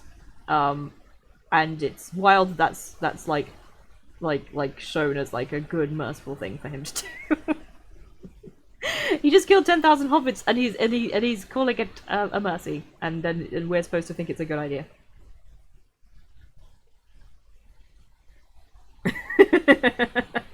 Little Hedgehog's like, it's like if my mate gets bitten by a rat. I catch the rat and I tell it, "Rat, I forgive you," and then release the rat to go off and bite anyone and everyone else. Exactly, it's exactly what it is. Rakdos asks, but what should Gandalf have done exactly? Kill him! Kill him! Just have him die! Somebody somehow kill him. Besiege the tower, get up there, get him dead. That's what he should have done. It's very, like, unless Gandalf had a nice, pretty foolproof idea of how to completely depower Saruman entirely, he should have just killed him and sent him back, because he's not killing him. Again, we have to go over this again. He's not killing him. He's just kind of taking away his body and then sending him home so that Manwë can go, no, that's not what I wanted you to do, Saruman. You know that's not what I wanted you to do. You really got too caught up in this whole thing. And that's all that will happen to him, even if he gets killed. Even if he dies. Nothing happens to Saruman or Gandalf if they die. They just go home and then they're like, oh dear. You poor thing. Here you go. Here's another body. Get on back there. Do better. We have no idea that actually if Gandalf hadn't killed Saruman at this point, Saruman wouldn't have just been back like a month later. Like, I'm returned. I see the error of my ways. I have a new body now. I am now Saruman the Pink, because I'm bashful about all the murder I did. I'm so sorry. Please forgive me. I will be good now. Yeah. Raklos says, a very good point. This point applies later when they meet him again and do nothing when he's moving towards the Sire. You are right. It's not even like they don't meet him again. You are totally right, and I can't bear it. I can't bear it. I can't bear how much. I can't bear how much. How much this is. I can't. The fact that this is considered a good thing that he does is just getting to me right now. It's really getting to me. Honeybee says, Gandalf, what's the evil and bitter powerful being going to do now I've ruined his first plan? Surely he won't take revenge against me by hurting the culture I like. I know. It's almost like Gandalf isn't that fucking clever, isn't it? Honeybee says, Gandalf, this isn't a church. You can 100% start a fight. Because that's the other thing. At some point or or other, Gandalf does actually say explicitly verbatim that nobody can challenge him anymore, not even Saruman. Like, he literally says, like, Saruman couldn't do shit to me. He comes up like all cool and everything, and he's like, I'm the best, I'm so badass, like, nobody can hurt me. Like, it doesn't matter that you three tried to kill me, you couldn't have done shit. Like, okay, Gandalf, if you're so powerful now, can you just go up and kill him? Like, look, we all have swords, we'll give you one of them, just go up there, give him a good stab, and then come out again. And then it'll be fine. And then it'll be fine. You already broke his staff. Like, you know his staff isn't everything. Like, obviously he could do other stuff, you know? Like, he still has a lot of stuff that he could do. I guess that's really it, isn't it? Gandalf can't perceive of an idea of somebody being able to do harm whilst they aren't, like, uber powerful. Like, he's thinking, like, oh, if I break his stuff... Like, but surely Saruman can also still do magic. Like, I'm pretty sure he can still... Like, the power doesn't come from the fucking staff. It's, like, completely symbolic. It's completely symbolic anyway. Like, the whole concept, like, he breaks the staff, he takes whatever the jewel is out of the top of it. What are the stars even for? Like, you can still do magic without the stars. I'm so mad. I'm so angry.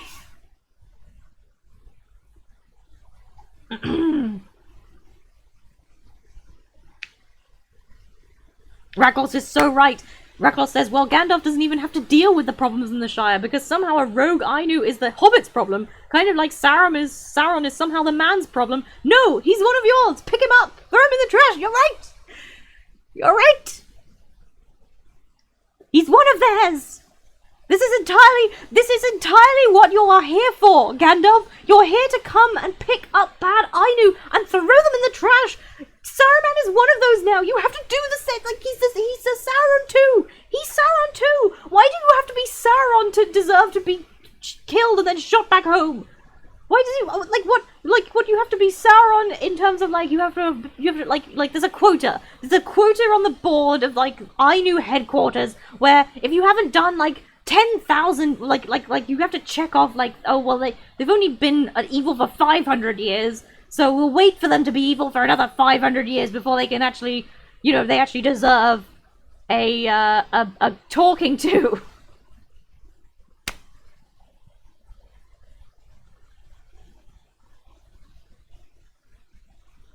It's agonizing. And I can't bear it.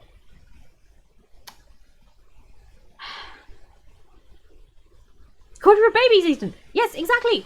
It's quota of babies eaten! Like, Honeybee says Gandalf could have at least snagged an elf who was leaving and been like, hey, when you get to Valinor, can you tell the Valar to come and get Sauron? He's being naughty. Well, okay, the point is, I think, that we've established now is that, the Valar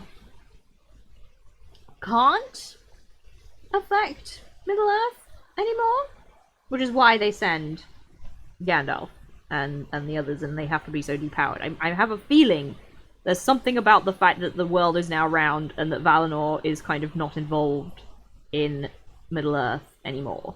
That means that the Valar actually can't do anything. Or I think. I don't necessarily think that's entirely the case, but we'll go with that idea for now.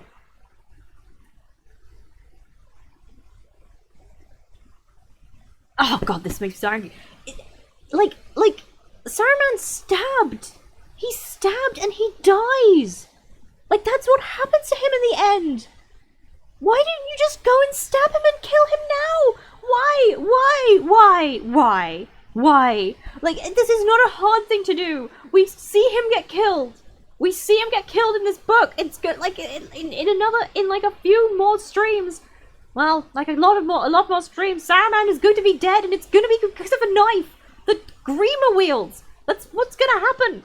So why can't Gandalf go and stab him, or if he's like squeamish about stabbing an Ainu, I guess, just send somebody else. Send someone else, or give Grima a knife. I guess that also could work. Like you could just be like, listen, Grima, while you're here, here's a knife. Unless you haven't got one in there. Unless you haven't got one in there, here's a knife. Go kill him. Now, please, thank you. Give Grima a knife, 2K20. Give Grima a gun. Give Grima a gun. If Grima had a gun, the Lord of the Rings would be short. Just the scouring of the Shire. Rakos says, I don't think executing him is right, though. Depower him Avatar style. No! Why? Why is that? Why? No! Kill him! Execution is a thing that happens in this universe. That is a thing that people do to people who have been bad. And Sauron gets killed. Like, Sauron gets killed. They kill him. Why is Saruman why is Saruman killing like a ton of Rohirrim? Like a whole generation of Rohirrim like has this huge scar on it now just because of Sauron. Why is that not enough to just get him dead? And again, I have to go over this point. You're not killing him. Like, he's not dying. He's just going home to be talked down to. I don't want him in my Middle Earth anymore. Middle Earth has moved past the need for Aina in it.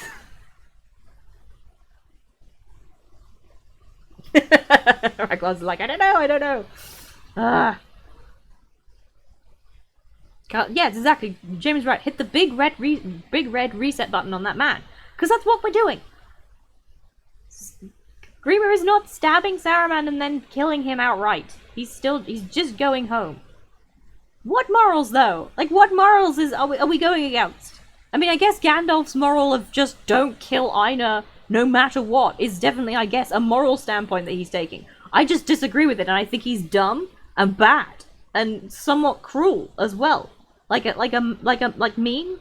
Like he doesn't give a shit about people. That's what I think. I think Gandalf should give more of a shit about people. But only after he's also killed a ton of hobbits. Lothar is eaten.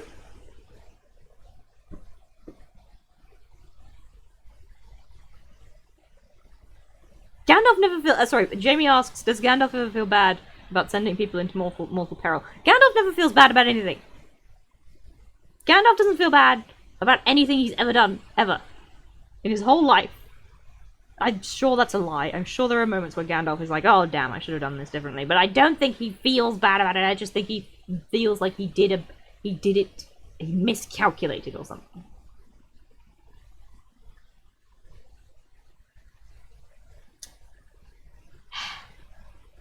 Honeybee says, yeah, Catholic Tolkien couldn't have a good character kill someone who wasn't born evil.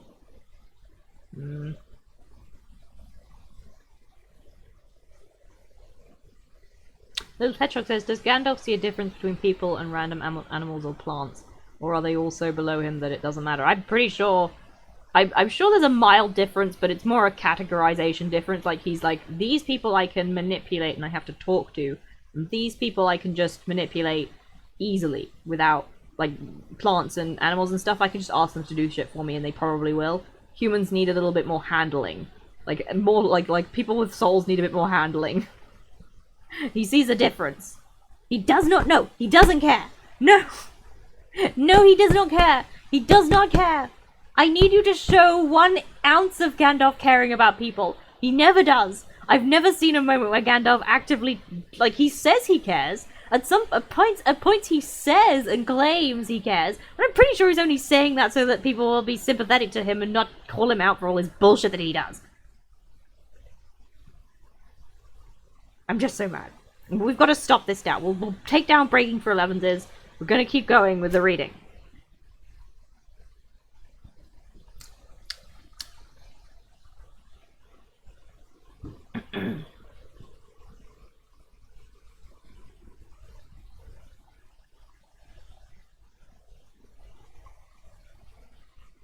Raklos says, yes, I think if someone had to kill Saruman, it must be Gandalf. Raklos says he does care, that's why he lives among the people. No! No! He's been sent here to do a task.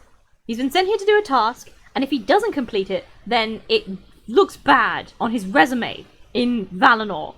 Like, it looks bad on him if he doesn't manage to do what he's doing. And the whole point is that the Valar still feel this sense of ownership over Middle-earth, so they want it to go the way they want it to go. So that's the reason Gandalf is here. He's not here because he loves humanity or people. He just thinks it should be a certain way, and so he's going to push it in that direction as much as he can, as hard as he can, and not give a shit about anybody else. He does not care about human people or elf people. He maybe cares more about elf people a little bit, but the reason he's here has nothing to do with them. He does nothing to do with them. It is about Valinor superiority and having still got like still directing things even though they're away. Like they can't leave it alone. They can't leave it alone. They are like, admittedly he's there because he wants to get Sauron out, but that's just because Sauron is like making them look bad. Sauron's making the Valar look bad, so he has to be dealt with. But it's not. Gandalf never gives. No, Gandalf never shows any give it back.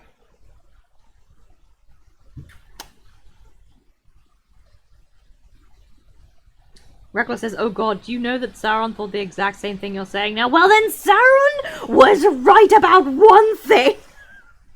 Sauron was right about one thing. Then it's not his propaganda. That's just he just knows. He knows them. He knows them. They're his parents and his brethren, and he knows what they're like. And he's right. He's totally right.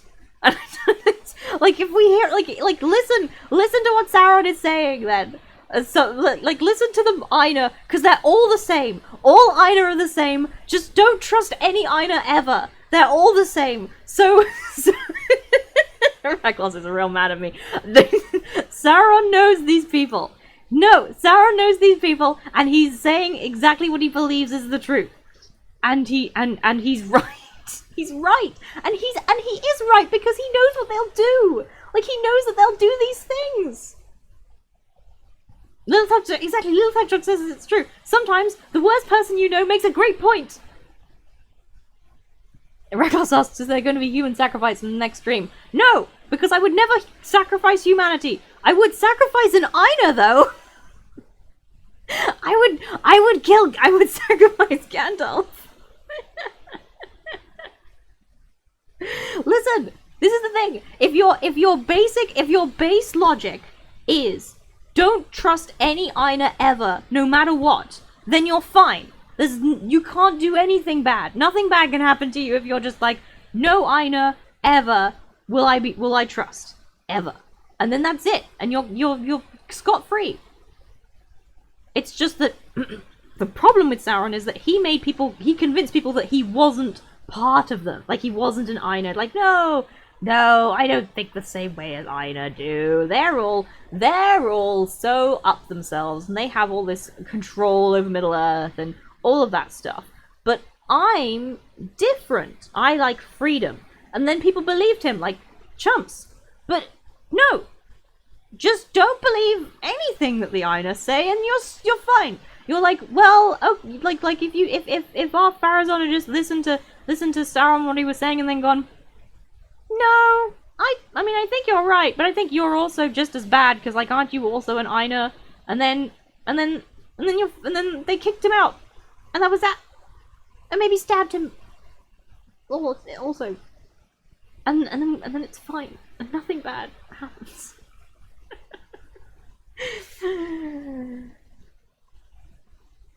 I find no evidence of the Aina at any point or any stage showing any actual care in the sense that they go out of their way to care about actual human/elf/dwarf suffering and or lives. There is no evidence of this in the whole Legendarium that I find. If you can find evidence of it for me, then I will eat my words, I'm sure. Admittedly, I will probably argue about it from you first. But from what I've read and looked at, yes, they can! No! Sorry, Rakor said they just can't act directly. They obviously can act directly because they keep doing it! They keep acting directly, and then they'll be like, oh no, we can't act directly. No, we can never act directly. Sorry, we can't do anything act directly. No. Can't do it. Obviously they can, because they do, and then they use this bullshit excuse. I'm sick of it. I'm sick of them using bullshit excuses. Honeybee says, I feel like you're saying you could solve a lot of problems by stabbing. That's just me. But because that's my preference. But you can like catapult them into the sea if you like. Either way, whatever your preference of getting rid of Aina from Middle Earth for good is, whatever it is, I want that, but it's your preference. I just like stabbing. So long as all Aina are gone from Middle Earth, then we're fine. Everything's fine and hunky dory, and it doesn't matter. No, don't do that. Don't do that, because that will hurt other people. Stabbing is very particular and specific. It's why I like it so much. If you stab one person, you're probably not going to be stabbing anybody else. You can be very, you can be picky. Nukes, on the other hand, aren't very subtle weapons. You wanna have a bit of focus. Hello, Kaz. Nice to see you. I can't believe that you did manage to appear at perhaps the best time. Raglos is twisting my words, but technically, I guess you're correct. Sorry. Let's say what people are saying. Kaz says, "Is Aaron going to eat their words?" Constable voice. Well. What's all this then? So Kaz is now here. Raglos says, "Do you want to be buried in quotes? Do you?" I think that's for me. Yes. If you can find me quotes of Valar or any Aina at all showing that they care about specifically mortal lives and or elven lives in a way that they go out of their way to do something that's for them but not for the Aina's purposes. Like it's not like something that they did because it's for their rep or whatever. It's like if they did something that showed that they cared about mortal lives and suffering and did something about it actively, then I will eat my words. But I'm probably going to be arguing with you. But don't put the quotes in the chat. We'll do it later. Hybe says, Kaz summoned by Eren shit-talking the Aina. Yes. I am here, shit-talking the Aina. Raglos then just says Eren is saying Sauron was right. Which I guess technically is true, because Sauron at some point says, I think that the Aina don't really care about people and they're just doing this for rep and their own sense of superiority. Yeah, that was right. He was right that time. Sauron was right that time. Listen, he knows them. It's not like he doesn't know them. He knows them, doesn't he? So, all I'm saying is maybe one time Sauron said something that was true, but that worked for his purposes.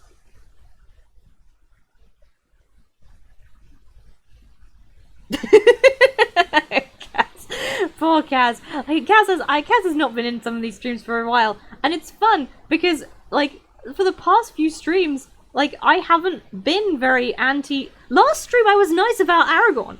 Like, last stream I was nice about, I was gentle and sweet about Aragorn, and I found it very irritating. And like I've been saying good shit about Gandalf, too. I mean, I suppose the stream before that I was really mean to Theoden, which you might have found difficult to hear. But, in general, the streams have been very positive in comparison to the rest of them in terms of Aina. You did have to come in at the one time where I'm like, Gandalf just essentially killed a 1,000 hobbits. And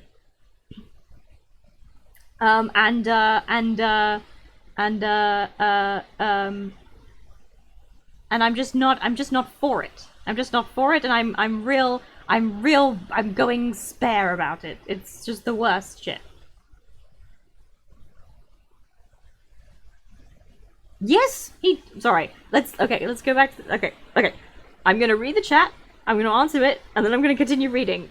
No matter what else you say. No matter what else you say, I'm gonna continue reading after I've read the chat and then reply to it. Ragnar says, the Valar locking themselves in Valinor is considered a mistake, so at least they're not infallible. What, a mistake by... Who considers that a mistake? I don't know who considers that a mistake, but I would say yes if it's a mistake up to the point where they haven't taken Sauron back with them. Like, the whole point of locking Valinor away from Middle-earth would be to make sure that there are no more Ainur in Middle-earth. If you leave an Ainur there, then your locking up did nothing and was a mistake, yes. So I agree with that. Kaz tells me to fuck off. That's fine. Ragnos is in pain. I'm so sorry. Kaz says he's going feral. He was just sipping hot chocolate, leading the Dowie to reclaim the ancient kingdoms, and this is what I walk in on? I know, it's wild that this is what you walk in on. It is wild that this is what you walk in on. Honeybee says, last stream we all said at least one nice thing about Aragorn. It was wild, it's true. The Hedgehog says, I missed the last stream, and now I'm glad I did if everyone was nice about Aragorn. Listen, there was one bit where he was very sweet. It was very sweet. It was just a very cute moment, and I was briefly overcome. Kaz asks, wait, Gandalf killed 1,000 hobbits? Yes! So, this is the issue. Gandalf, despite Theoden's very clear wish, so Theoden, who is the person wronged by Saruman, he's the person wronged, okay? His son is dead, he doesn't seem to care about that much, but his son is dead, Hammer is dead, thousands of children are dead, thousands of Rohirrim are dead, thousands of valiant soldiers are dead. It's been a horrific time for him, all because of Saruman. And Theoden comes to his gate and literally says, we'll have peace with you when you are hanging from a gibbet. He wants him dead. Perfectly reasonable. Gandalf then comes up and is like, and has this very, very funny, bitchy spat with Saruman, that it's hilarious. And if you come in like a little bit before, you would have heard me say that Gandalf has big dick energy. So it's a shame that you missed that bit. But then, because then I then went on to Gandalf sparing Saruman essentially means he is now responsible for the deaths of every single hobbit that Saruman so that he's responsible for the death of every single hobbit that Saruman is responsible for, because he spares him. No, because as Ragnar said previously, he meets him on the road again later. They all meet him on the road again later and still don't kill him. Even though he's headed towards Overton. They don't, like, it's absolutely crazy that they let Saruman go. Yes, Treebeard is also, yes, I totally agree. Treebeard is also to blame for this. He should also have killed him. Saruman, anybody should have killed this man. Exactly, Honeybee is true, right? Gandalf literally says, run to Sauron if you want to, I'll just take your staff, but Saruman is obviously capable of so much evil even without his staff. Why did they do this? Why? Because they don't give a shit about mortal lives, they don't care. Gandalf didn't have a right to say this. Gandalf did not have a right to forgive Saruman, because Saruman never did anything to him. What did Saruman do to him? He locked him in a tower on the top of a roof and made him cold for a while. I don't give a fucking shit, Gandalf, that you are cold for a bit and then you're to fly on the back of an eagle. The children of the Westfold didn't have eagles to come and save them. They shouldn't have spared Gollum either.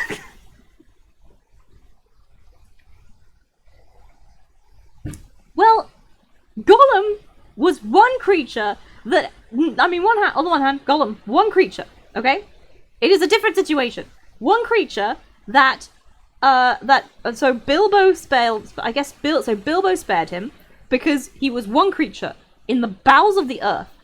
Bilbo had no idea that this creature had ever killed any babies, number one. Number two, Bilbo had no idea that Gollum would ever leave.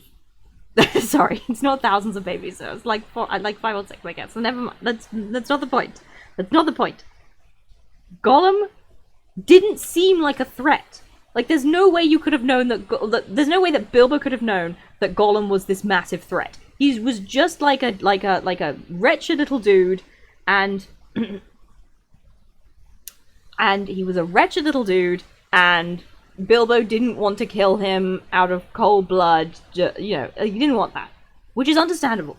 And then later, Frodo needed him to be to be a guide to him, which is totally understandable.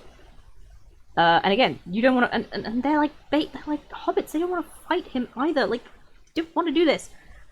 So it's understandable that they spared him. Like, those are all understandable. But if fucking Gollum had been a wizard that had been responsible for like half the like a whole half of the population of the Westfold being brutally murdered, like brutally, awfully murdered, including women, children, women, noblemen, a bunch of other people, like if that had been the case, and then you knew he was still powerful and still could do all of those things and still could and still wanted to, like, Saruman is so bitchy all the way up until the end. He's vicious. He definitely wants to kill more people. He's still a murder person. He still wants to murder people. And then Gandalf is like, well, I hope, never mind, I guess I'll hope that he changes his ways. I won't put any effort towards that, though. Like, if Gandalf had been like, okay, well, we'll spare you, but then I'm gonna, try and make sure that you stop being a murder person, then that would have been a little bit better. Still bad, a little bit better. But he doesn't. He's just like, I'm gonna keep you on top of this tower, you'll get out at some point, I'll then meet you and let you go again. And then he kills so many hobbits! And it's Gandalf's fault! It's Gandalf's fault. And I am not necessarily, like, listen, again, I keep coming back to this point. I will stop after this one point. I will stop. I will. Killing Saruman is not killing him. He's not dead. He just goes home. You're just taking away the body that he's using. You're just taking away the body that he's using. You're just taking away the body that he's using to do the bad things that he's doing in Middle-earth. He just gets sped back to Valinor, which is his home anyway. The only reason he's here is because he likes being superior. The only reason he's being here is he likes being superior. So, you're not even killing him. He's not even dead. He's not even dead. They should have killed Saruman, is what I'm saying. It should have been. I don't. Yes, exactly. Stop being pedantic, Kaz. Like, I'm so sorry that I'm so sorry that you have a quota for the number of hobbits that is acceptable for Gandalf to be responsible for the death of. Good that he's rejected. Okay. No, we've got to stop. We've got to stop. We're going to keep reading. We're going to keep reading. We're going to keep reading. I'm going to keep reading. I'm not looking at chat anymore. I'm not looking at chat anymore. I'm not looking at chat anymore. I'm going to keep reading.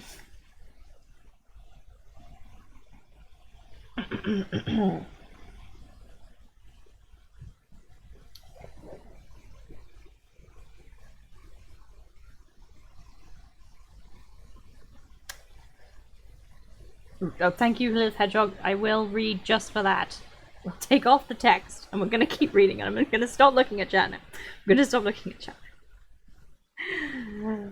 God, if Kaz actually came in at the, better part of it, he didn't hear all the shit I said about Gandalf. He didn't hear all the shit about Gandalf before he even arrived. He didn't hear all the shit I said about Gandalf and all Maya everywhere before he arrived, so, I guess Kaz just shouldn't watch the VOD of this when it comes up. He can if he wants to, but he probably should. All Aina. I'm sorry. I'm sorry. I wasn't general enough. I actually meant all Aina. Every single one of them. Every single one of them. Every single one of them. I mean, I will take that. I am a bastard person. I said I would stop reading the chat, and I'm going to. They turn their backs on the doors of Orthanc. Okay, I will read this. Kaz says, it's like this hurts me. I'm furious. I do know it hurts you, but that's not the reason I'm doing it. It comes from a genuine place in my heart, which I think is more painful to you, probably, but I do genuinely believe this, with all my being. Which I think is more painful to you, but I just want you to know that. I'm not doing this to hurt you. I'm doing it because I think it's the right thing to do.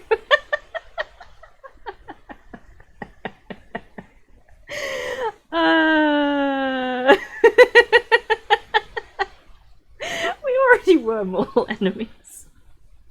My stream with you when we get to Aragorn at the Prancing Pony, it's gonna be fun. It's gonna be a fun time. Anyway. Maybe I derive a little bit of pleasure out of Kaz calling me a bastard. But it is not the main, it's not the reason that I do this. And I do enjoy agreeing with Kaz about things in terms of, like, things about The Witcher. It has taken us 2 hours to read 9 pages, it's true. There's so much happens in these pages. So much happens. There's so much going on. Okay. They turned their backs on the doors of Orthanc and went down. The riders hailed the king with joy and saluted Gandalf. The spell of Saruman was broken. They had seen him come at call and crawl away, dismissed. Well, that is done, said Gandalf. Now I must find Treebeard and tell him how things have gone. How, he will have guessed, surely, said Merry. Were they likely to end any other way? Not likely, answered Gandalf, though they came to the balance of a hair. But I had reasons for trying, some merciful and some less so. First, Saruman was shown that the power of his voice was waning. He cannot be both tyrant and counsellor. When the plot is ripe, it remains no longer secret. Yet he fell into the trap, and tried to deal with his victims piecemeal, while others listened. Then I gave him a last choice, and a fair one, to renounce both Mordor and his private schemes, and make amends for helping us in our need. He knows our need, none better. Great service he could have rendered, but he has chosen to withhold it, and keep the power of Orthanc. He will not serve, only command. He lives now in terror of the shadow of Mordor, and yet he still dreams of riding the storm. Unhappy fool. He will be devoured, if the power of the East stretches out its arms to Isengard. We cannot destroy Orthanc from without, but Sauron, who knows what he can do? And what if Sauron does not conquer? What will you do to him? Asked Pippin. I? Nothing, said Gandalf. I will do nothing to him. I do not wish for mastery. What will become of him, I cannot say. I grieve that so much that was good now festers in the tower. Still, for us, things have not gone badly. Strange are the turns of fortune. Often does hatred hurt itself. I guess that, even if we had entered in, we could have found few treasures in Orthanc more precious than the thing which Wormtongue threw down at us. A shrill shriek, suddenly cut off, came from an open high window above. It seems that Saruman thinks so too, said Gandalf. Let us leave them. Again, very funny. Quite funny. Quite funny. But Gandalf said that. and then Saruman is screaming in his tower. He just found it's such slapstick. Like, he just finds out that Grima threw his rock away, and he just gives this unholy screech. And Gandalf is like, yep, I guess he found out. But let's leave. Let's leave.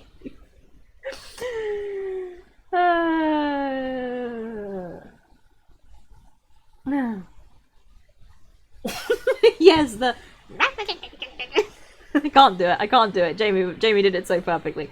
Just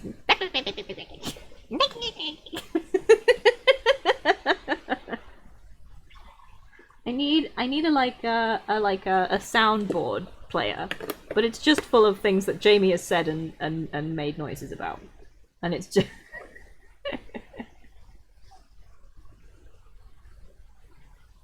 Raklos says, I think it was Grima screaming. I prefer to believe that it was Saruman, because it happens very quickly. It's very sudden. It's very sudden for it to have been a pain scream from Grima. And also, Saruman has been screaming a lot recently. Like, he just has done a lot of screaming. So I feel like he's still in a screamy mood. And I feel like the more likely thing is that he found out now. Because, like, it hasn't been that long. Like, he just found out, and then he screamed. It would be weird for him to just find out, and then immediately, like, no other noises, immediately turn around and, like, I guess, torture Grima or whatever. That is what is about to happen. So I suppose our mirth is a little bit off color. But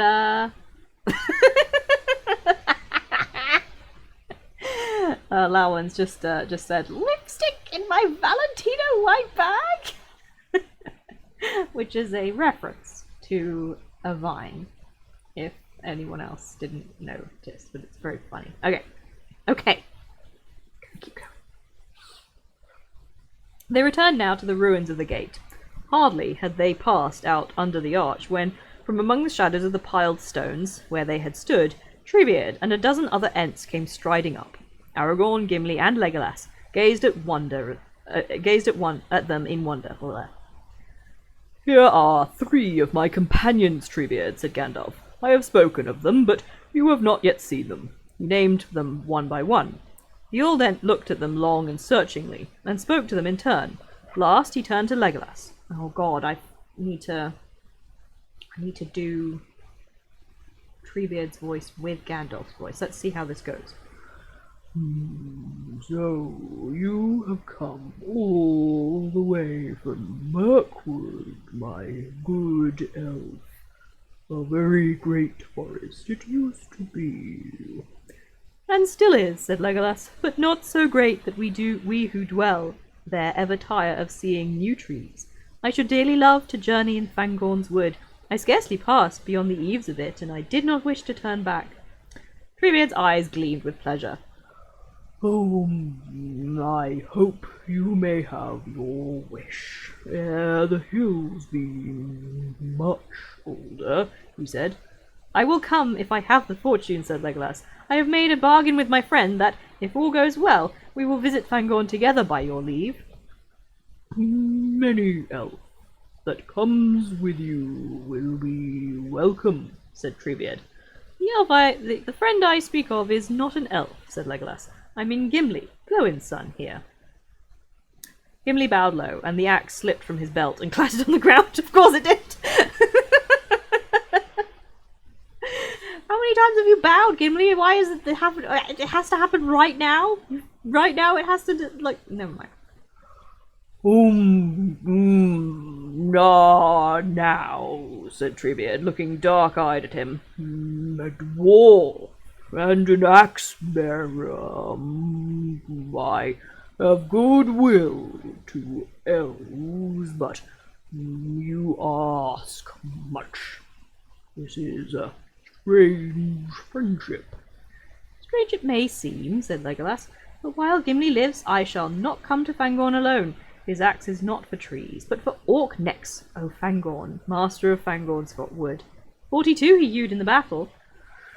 Come now, said Treebeard. That is a better story. Well, things will go as they will, and there is no need to hurry to meet them. But now we must part for a while. Day is drawing to an end, yet Gandalf says you must go ere nightfall, and the Lord of the Mark is eager for his own house.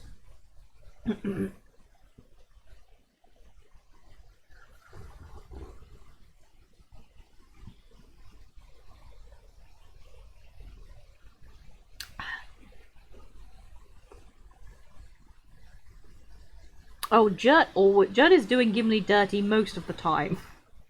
Jud is doing Gimli dirty. Yes, here we have some more anti-Semitic behavior because the dwarves cannot be liked; they have to be disliked by everybody. Kaz says, "Who doesn't hate?" Reckless asks, "Who doesn't hate dwarves?" Kaz says, "Hobbits, the Men of Dale, the Elves of Eregion, the Elves of Rivendell." I would say that some of the Elves of Rivendell. Because they did greet them with a very rude song. So maybe they don't just hate them, they just kind of find them laughable, which I think is just as bad.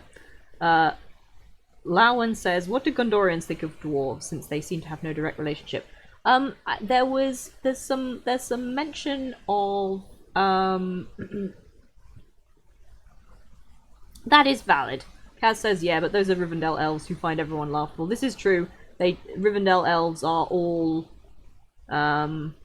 very they just like making fun of everybody. But I'm sure there's like a chatter about dwarves in Gondor when Gimli arrives at the end. I can't remember exactly what it was though, but I think Men of Gondor have basically had times when they were trading with the dwarves, and I think they just kind of generally, like, humans in general don't dislike dwarves. Yeah, humans in general don't dislike dwarves. They're kind of chill with it. I can't think of any. Bree doesn't dislike dwarves. They were perfectly happy with having dwarves in there. Yeah, it's just elves. Just elves and other tree-ish people. Jamie is right. Hobbits don't like anyone in particular other than hobbits. That is true. They are very xenophobic. Except for elves, apparently. Although they do think of elves as being like, you're odd. Honeybee asks, is it fair to say Gondorians would be excited to meet a dwarf and be like, fairy tales come to life? I don't think so. I think dwarves are a little bit more well-travelled still at this point. And so at least they know that they know where they live and exist. Kaz asks, doesn't Lord of the Rings Online have a dwarf hole in the White Mountains?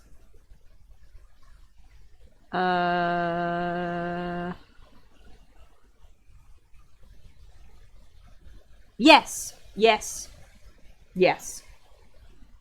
Yeah, lore-wise, we don't actually get to go there, but yes, they do. And I think that makes sense. Yeah, there are canonically white dwarves in the White Mountains, I'm sure. So yeah. So really, yeah, Ragnos is right. Gimli arrives in Gondor and people are surprised that he's with an elf, not really that he's a dwarf. So yeah, but I quite like that because I like the idea that Gondor is still trading with dwarves and stuff, and people are generally getting along. Anyway, okay.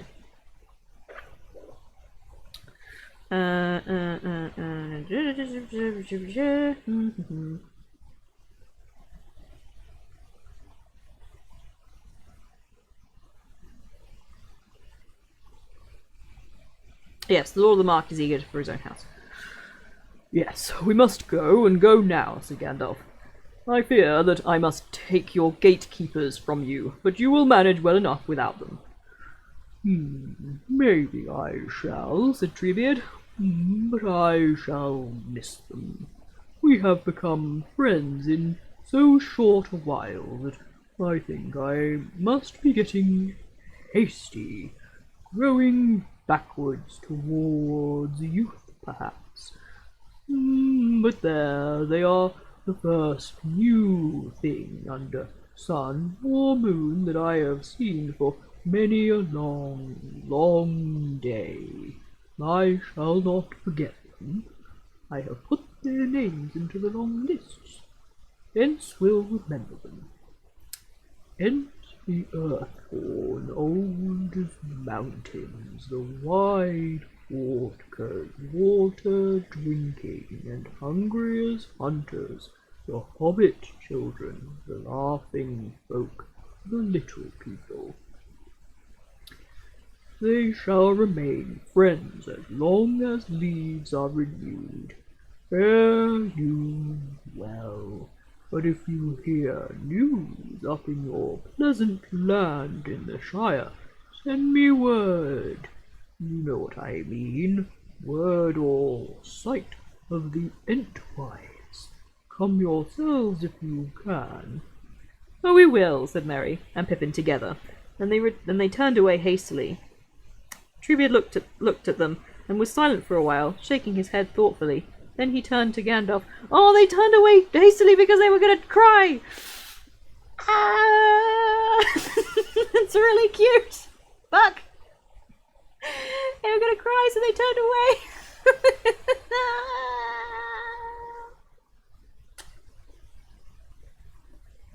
castle. Kaz says, be like Treebeard and add your friends to your oral history. Yep. It's cute because he puts them right below Ents as well. Like they're the second people to be mentioned, I guess, in their whole oral history. Is they're the second people. He's just added them in there, which I guess is his right. He is Fangorn Forest, so I guess he makes the lists. I suppose Treebeard makes the lists. So, Saruman would not leave, he said. I did not think he would. His heart is as rotten as a black horn's. Still, if I were overcome and all my trees destroyed, I would not come while I had one dark hole left to hide in. No, said Gandalf, but you have not plotted to cover all the world with your trees and choke all other living things. But there it is, Saruman remains to nurse his hatred and weave again such webs as he can. He has the key of Orthanc, but he must not be allowed to escape. Oh, indeed, no. Ents will see to that, said Treebeard. Saruman shall not set foot beyond the rock without my leave. Ents will watch over him. Good, said Gandalf. That is what I hoped. Now I can go and turn to other matters with one care the less. But you must be wary. The waters have gone down. It will not be enough to put sentinels round the tower, I fear. They do not doubt that there were deep ways delved under Orthanc, and that Saruman hopes to go and come unmarked before long. If you will undertake the labour, I beg you to pour in the waters again, and do so until Isengard remains a standing pool, or you discover the outlets. When all the underground places are drowned and the outlets blocked, then Saruman must stay upstairs and look out of the windows. Leave it to the Ents, said Treebeard. We shall search the valley from head to toe and peer under every pebble. Trees are coming back to live here. Old trees, wild trees. The Watchwood, we will call it. Not a squirrel will go here, but I shall not know of it.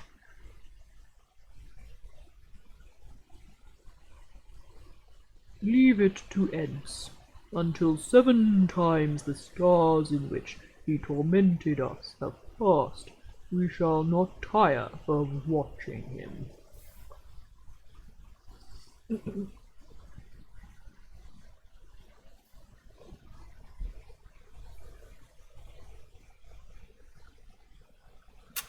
That one says, how do you know he hasn't? Saruman having an involuntary Rapunzel moment. I'm not entirely sure what you're referencing, but it is a very funny image to me. An involuntary Rapunzel moment. What, you mean he accidentally throws his hair out from under, over the balustrade, and Grima climbs down? That is an odd concept. But, Chapter 11, the Palantir. And I'm kind of happy to keep going.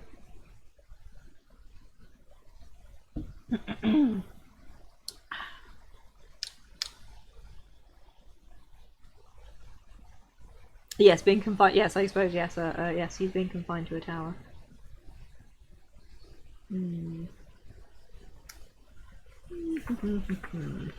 Where shall I go to?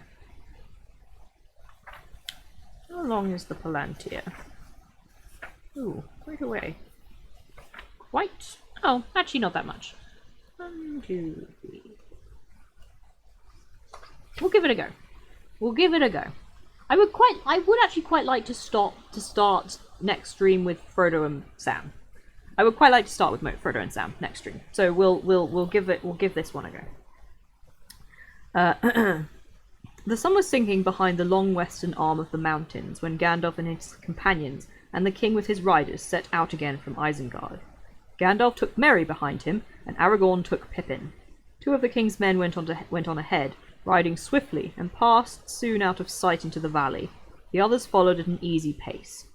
Ents, in a solemn row, stood like statues at the gate, with their long arms uplifted, but they made no sound. Merry and Pippin looked back when they had passed some way down the winding road. Sunlight was still shining in the sky, but long shadows reached over Isengard, grey ruins falling into darkness. Treebeard stood alone, there now, like the distant stump of an old tree. The hobbits thought of their first meeting upon the sunny ledge far away in the borders of Fangorn. They came to the pillar of the White Hand. The pillar was still standing, but the graven hand had been thrown down and broken into pieces. Right in the middle of the road, the long forefinger lay, white in the dusk, its red nail darkening to black. "The Ents pay attention to every detail," said Gandalf. They rode on, and even an evening deepened in the valley. "Are we riding far tonight, Gandalf?" asked Merry, after a while.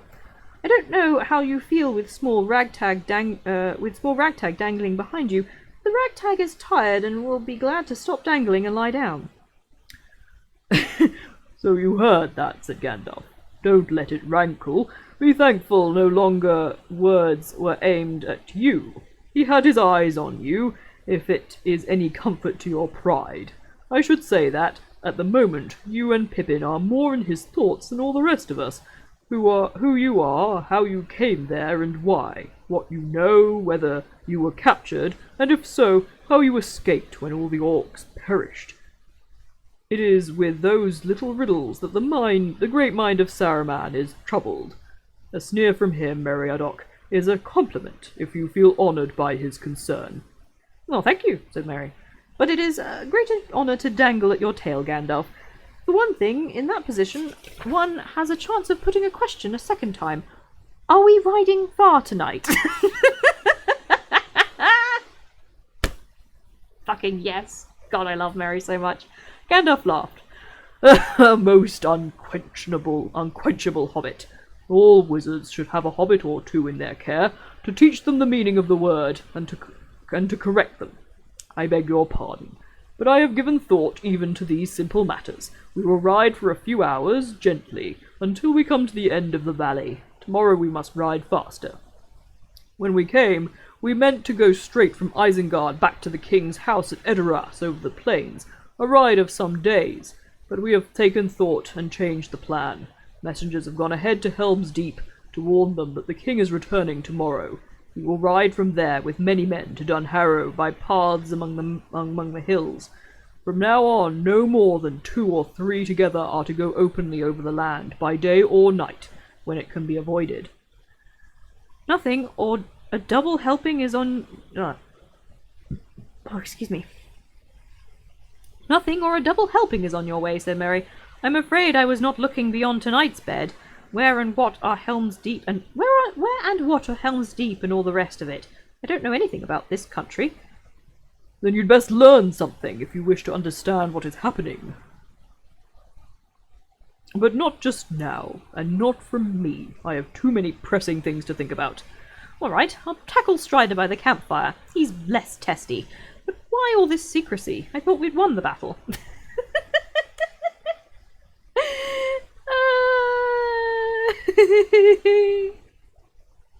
I love Merry so much. He's my favourite. He's my favourite hobbit by far. I love him so much.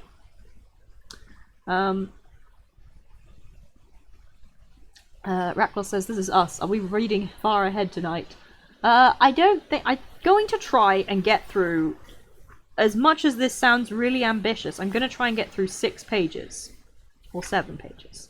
It's quite ambitious, I admit. Considering that it took us 2 hours to get through 9. And in fact, now I'm saying it to myself, it does sound dumb. But maybe we'll get... I'm going to try getting to... let's see. Let's see. Oh, okay. I see what happens next. No, if we get into that, we're going to have to continue all the way through. Okay. Okay. Okay, we'll get to here. And then we'll stop there. We'll do just one more page and then we'll stop. The road passed slowly, winding down, wait. I love the idea of him tackling Strider by the campfire. He's less testy. But why all this secrecy? I thought we'd won the battle. Yes, we have won, but only the first victory, and that in itself increases our danger. There is some link between Isengard and Mordor which I have yet not fathomed. How they exchanged news, I am not sure, but they did so. The eye of Barad-dûr will be looking impatiently towards the Wizard's Vale, I think, and towards Rohan. The less it sees, the better. The road passed slowly, winding down the valley. Now further and now nearer, Isen flowed in its stony bed. Night came down from the mountains. All the mists were gone. A chill wind blew. The moon, now waxing round, filled the eastern sky with a pale, cold sheen. The shoulders of the fountain to their right sloped down to bare hills. The wide plains opened grey before them. At last they halted. Then they turned aside, leaving the highway and taking to the sweet upland turf again. Going westward a mile or so, they came to a dale. It opened southward, leaning back into the slope of round Dol Baron, the last hill of the northern ranges, green-footed, crowned with heather. The sides of the glen were shaggy with last year's bracken, among which the tight-curled fronds of spring were just thrusting through the sweet-scented earth.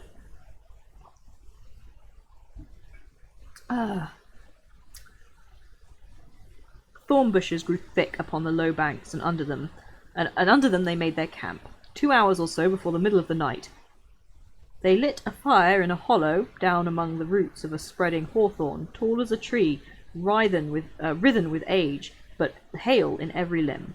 Buds were swelling on each twig's tip. Guards were set, 2 at a watch. The rest, after they had supped, wrapped themselves in a cloak and blanket and slept. The hobbits lay in a corner by themselves upon a pile of old bracken. Merry was sleepy, but Pippin now seemed curiously restless. The bracken crackled and rustled as he twisted and turned. "What's the matter?" asked Merry. "Are you lying on an ant-hill?" "No," said Pippin, "but I am not comfortable. I wonder how long it is since I slept in a bed." Merry yawned. "Oh, work it out on your fingers," he said. "But you must know how long it is since we left Lorien." "Oh, that," said Pippin. "I'm in a real bed, in a bedroom." "Well, Rivendell then," said Merry. "But I could sleep anywhere tonight." "You had the luck, Merry," said Pippin softly after a pause. "You were riding with Gandalf." "Well, what of it? Did you get any news, any information out of him?" "Yes, a good deal, more than usual, but you heard it all or most of it. You were close by, and we were talking no secrets. But you can go with him tomorrow if you think you can get more out of him, and if he'll have you." "Can I? Good. But he's close, isn't he? Not changed at all." "Oh, yes, he is," said Merry, waking up a little, and beginning to wonder what was bothering his companion. "He has grown, or something. He can be both kinder and more alarming, merrier and more solemn than before, I think. He has changed, but we have not had a chance to see how much yet. But think of the last part of that business with Saruman. Remember Saruman was once Gandalf's superior? Head of the council, whatever that may be exactly. He was Saruman the White? Gandalf is the White now. Saruman came when he was told, and his rod was taken, and then he was just told to go, and he went." "Well, if Gandalf has changed at all, then he's closer than ever, that's all," Pippin argued. "That glass ball, now. He seemed mighty pleased with it. He knows or guesses something about it, but does he tell us what? No, not a word. Yet I picked it up, and I saved it from rolling into a pool. Here, I'll take that, my lad, that's all. I wonder what it is. It felt so very heavy." Pippin's voice fell very low, as if he was talking to himself. "Hello?" said Merry. So that's what's bothering you. Now, Pippin, my lad, don't forget Gildor's saying, the one Sam used to quote. Do not meddle in the affairs of wizards, for they are subtle and quick to anger." "But our whole life for months has been one long meddling in the affairs of wizards," said Pippin. "True. I should like a bit of information as well as danger. I should like a look at that ball. Fucking... You're so within every part of your rights, Pippin. You're so right." "Go to sleep," said Merry. "You'll get information enough, sooner or later. My dear Pippin, no Took ever beat a brandybuck for inquisitiveness. But is this the time, I ask you?" "All right," said... "What's the harm in my telling you what I should like?" "Oh, sorry. All right. What's the harm in my telling you that I should like a look at that stone? I know I can't have it, with old Gandalf sitting on it like a hen on an egg, but it doesn't help much to get no more from you than a 'you can't have it your way, so go to sleep.'" "Well, what else could I say?" said Merry. "I'm sorry, Pippin, but you really must wait till morning. I'll be as curious as you like after breakfast, and I'll help him any way I can at wizard wheedling, but I can't keep awake any longer. If I yawn any more, I shall split at the ears. Good night. I miss this so much. I miss this dynamic so much. This very gentle, loving dynamic that has so many layers between Pippin and Merry. It's so nice. Fucking, this is such a good. Anyway, that's where we're stopping before we get to the deep shit that happens in this chapter. Every time Merry and Pippin talk to each other, I'm just full of love and happiness. I just like I don't care what it's about. It's just them interacting, and they know each other, and they're fond, and they have like foibles, and they talk to each other. And no Brandybuck would ever say that they were less inquisitive than a Took. Oh, it's so soft, it's so sweet, it's so nice.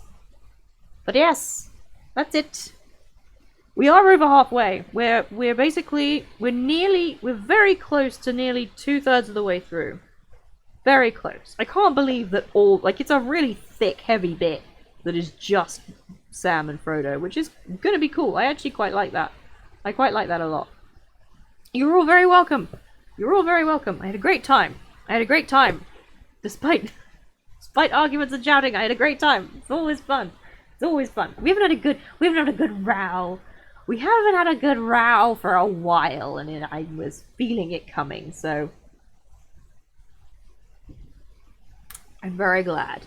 Everyone had a good time. I also had a very good time. I'm feeling a lot lighter than I was in the beginning. I was kind of a bit fudgy at the beginning, but no. It was a very fun stream. I had a great time. Yes, so we'll end it there. Thank you all very much for coming. Sorry to Kaz for all the emotional trauma I put him through. It is not purposeful. I am just speaking my mind. Good night, everybody. Have a good sleep, and see you at the next one, which I think will be probably Monday. We'll go for Monday. Yeah. Toodaloo.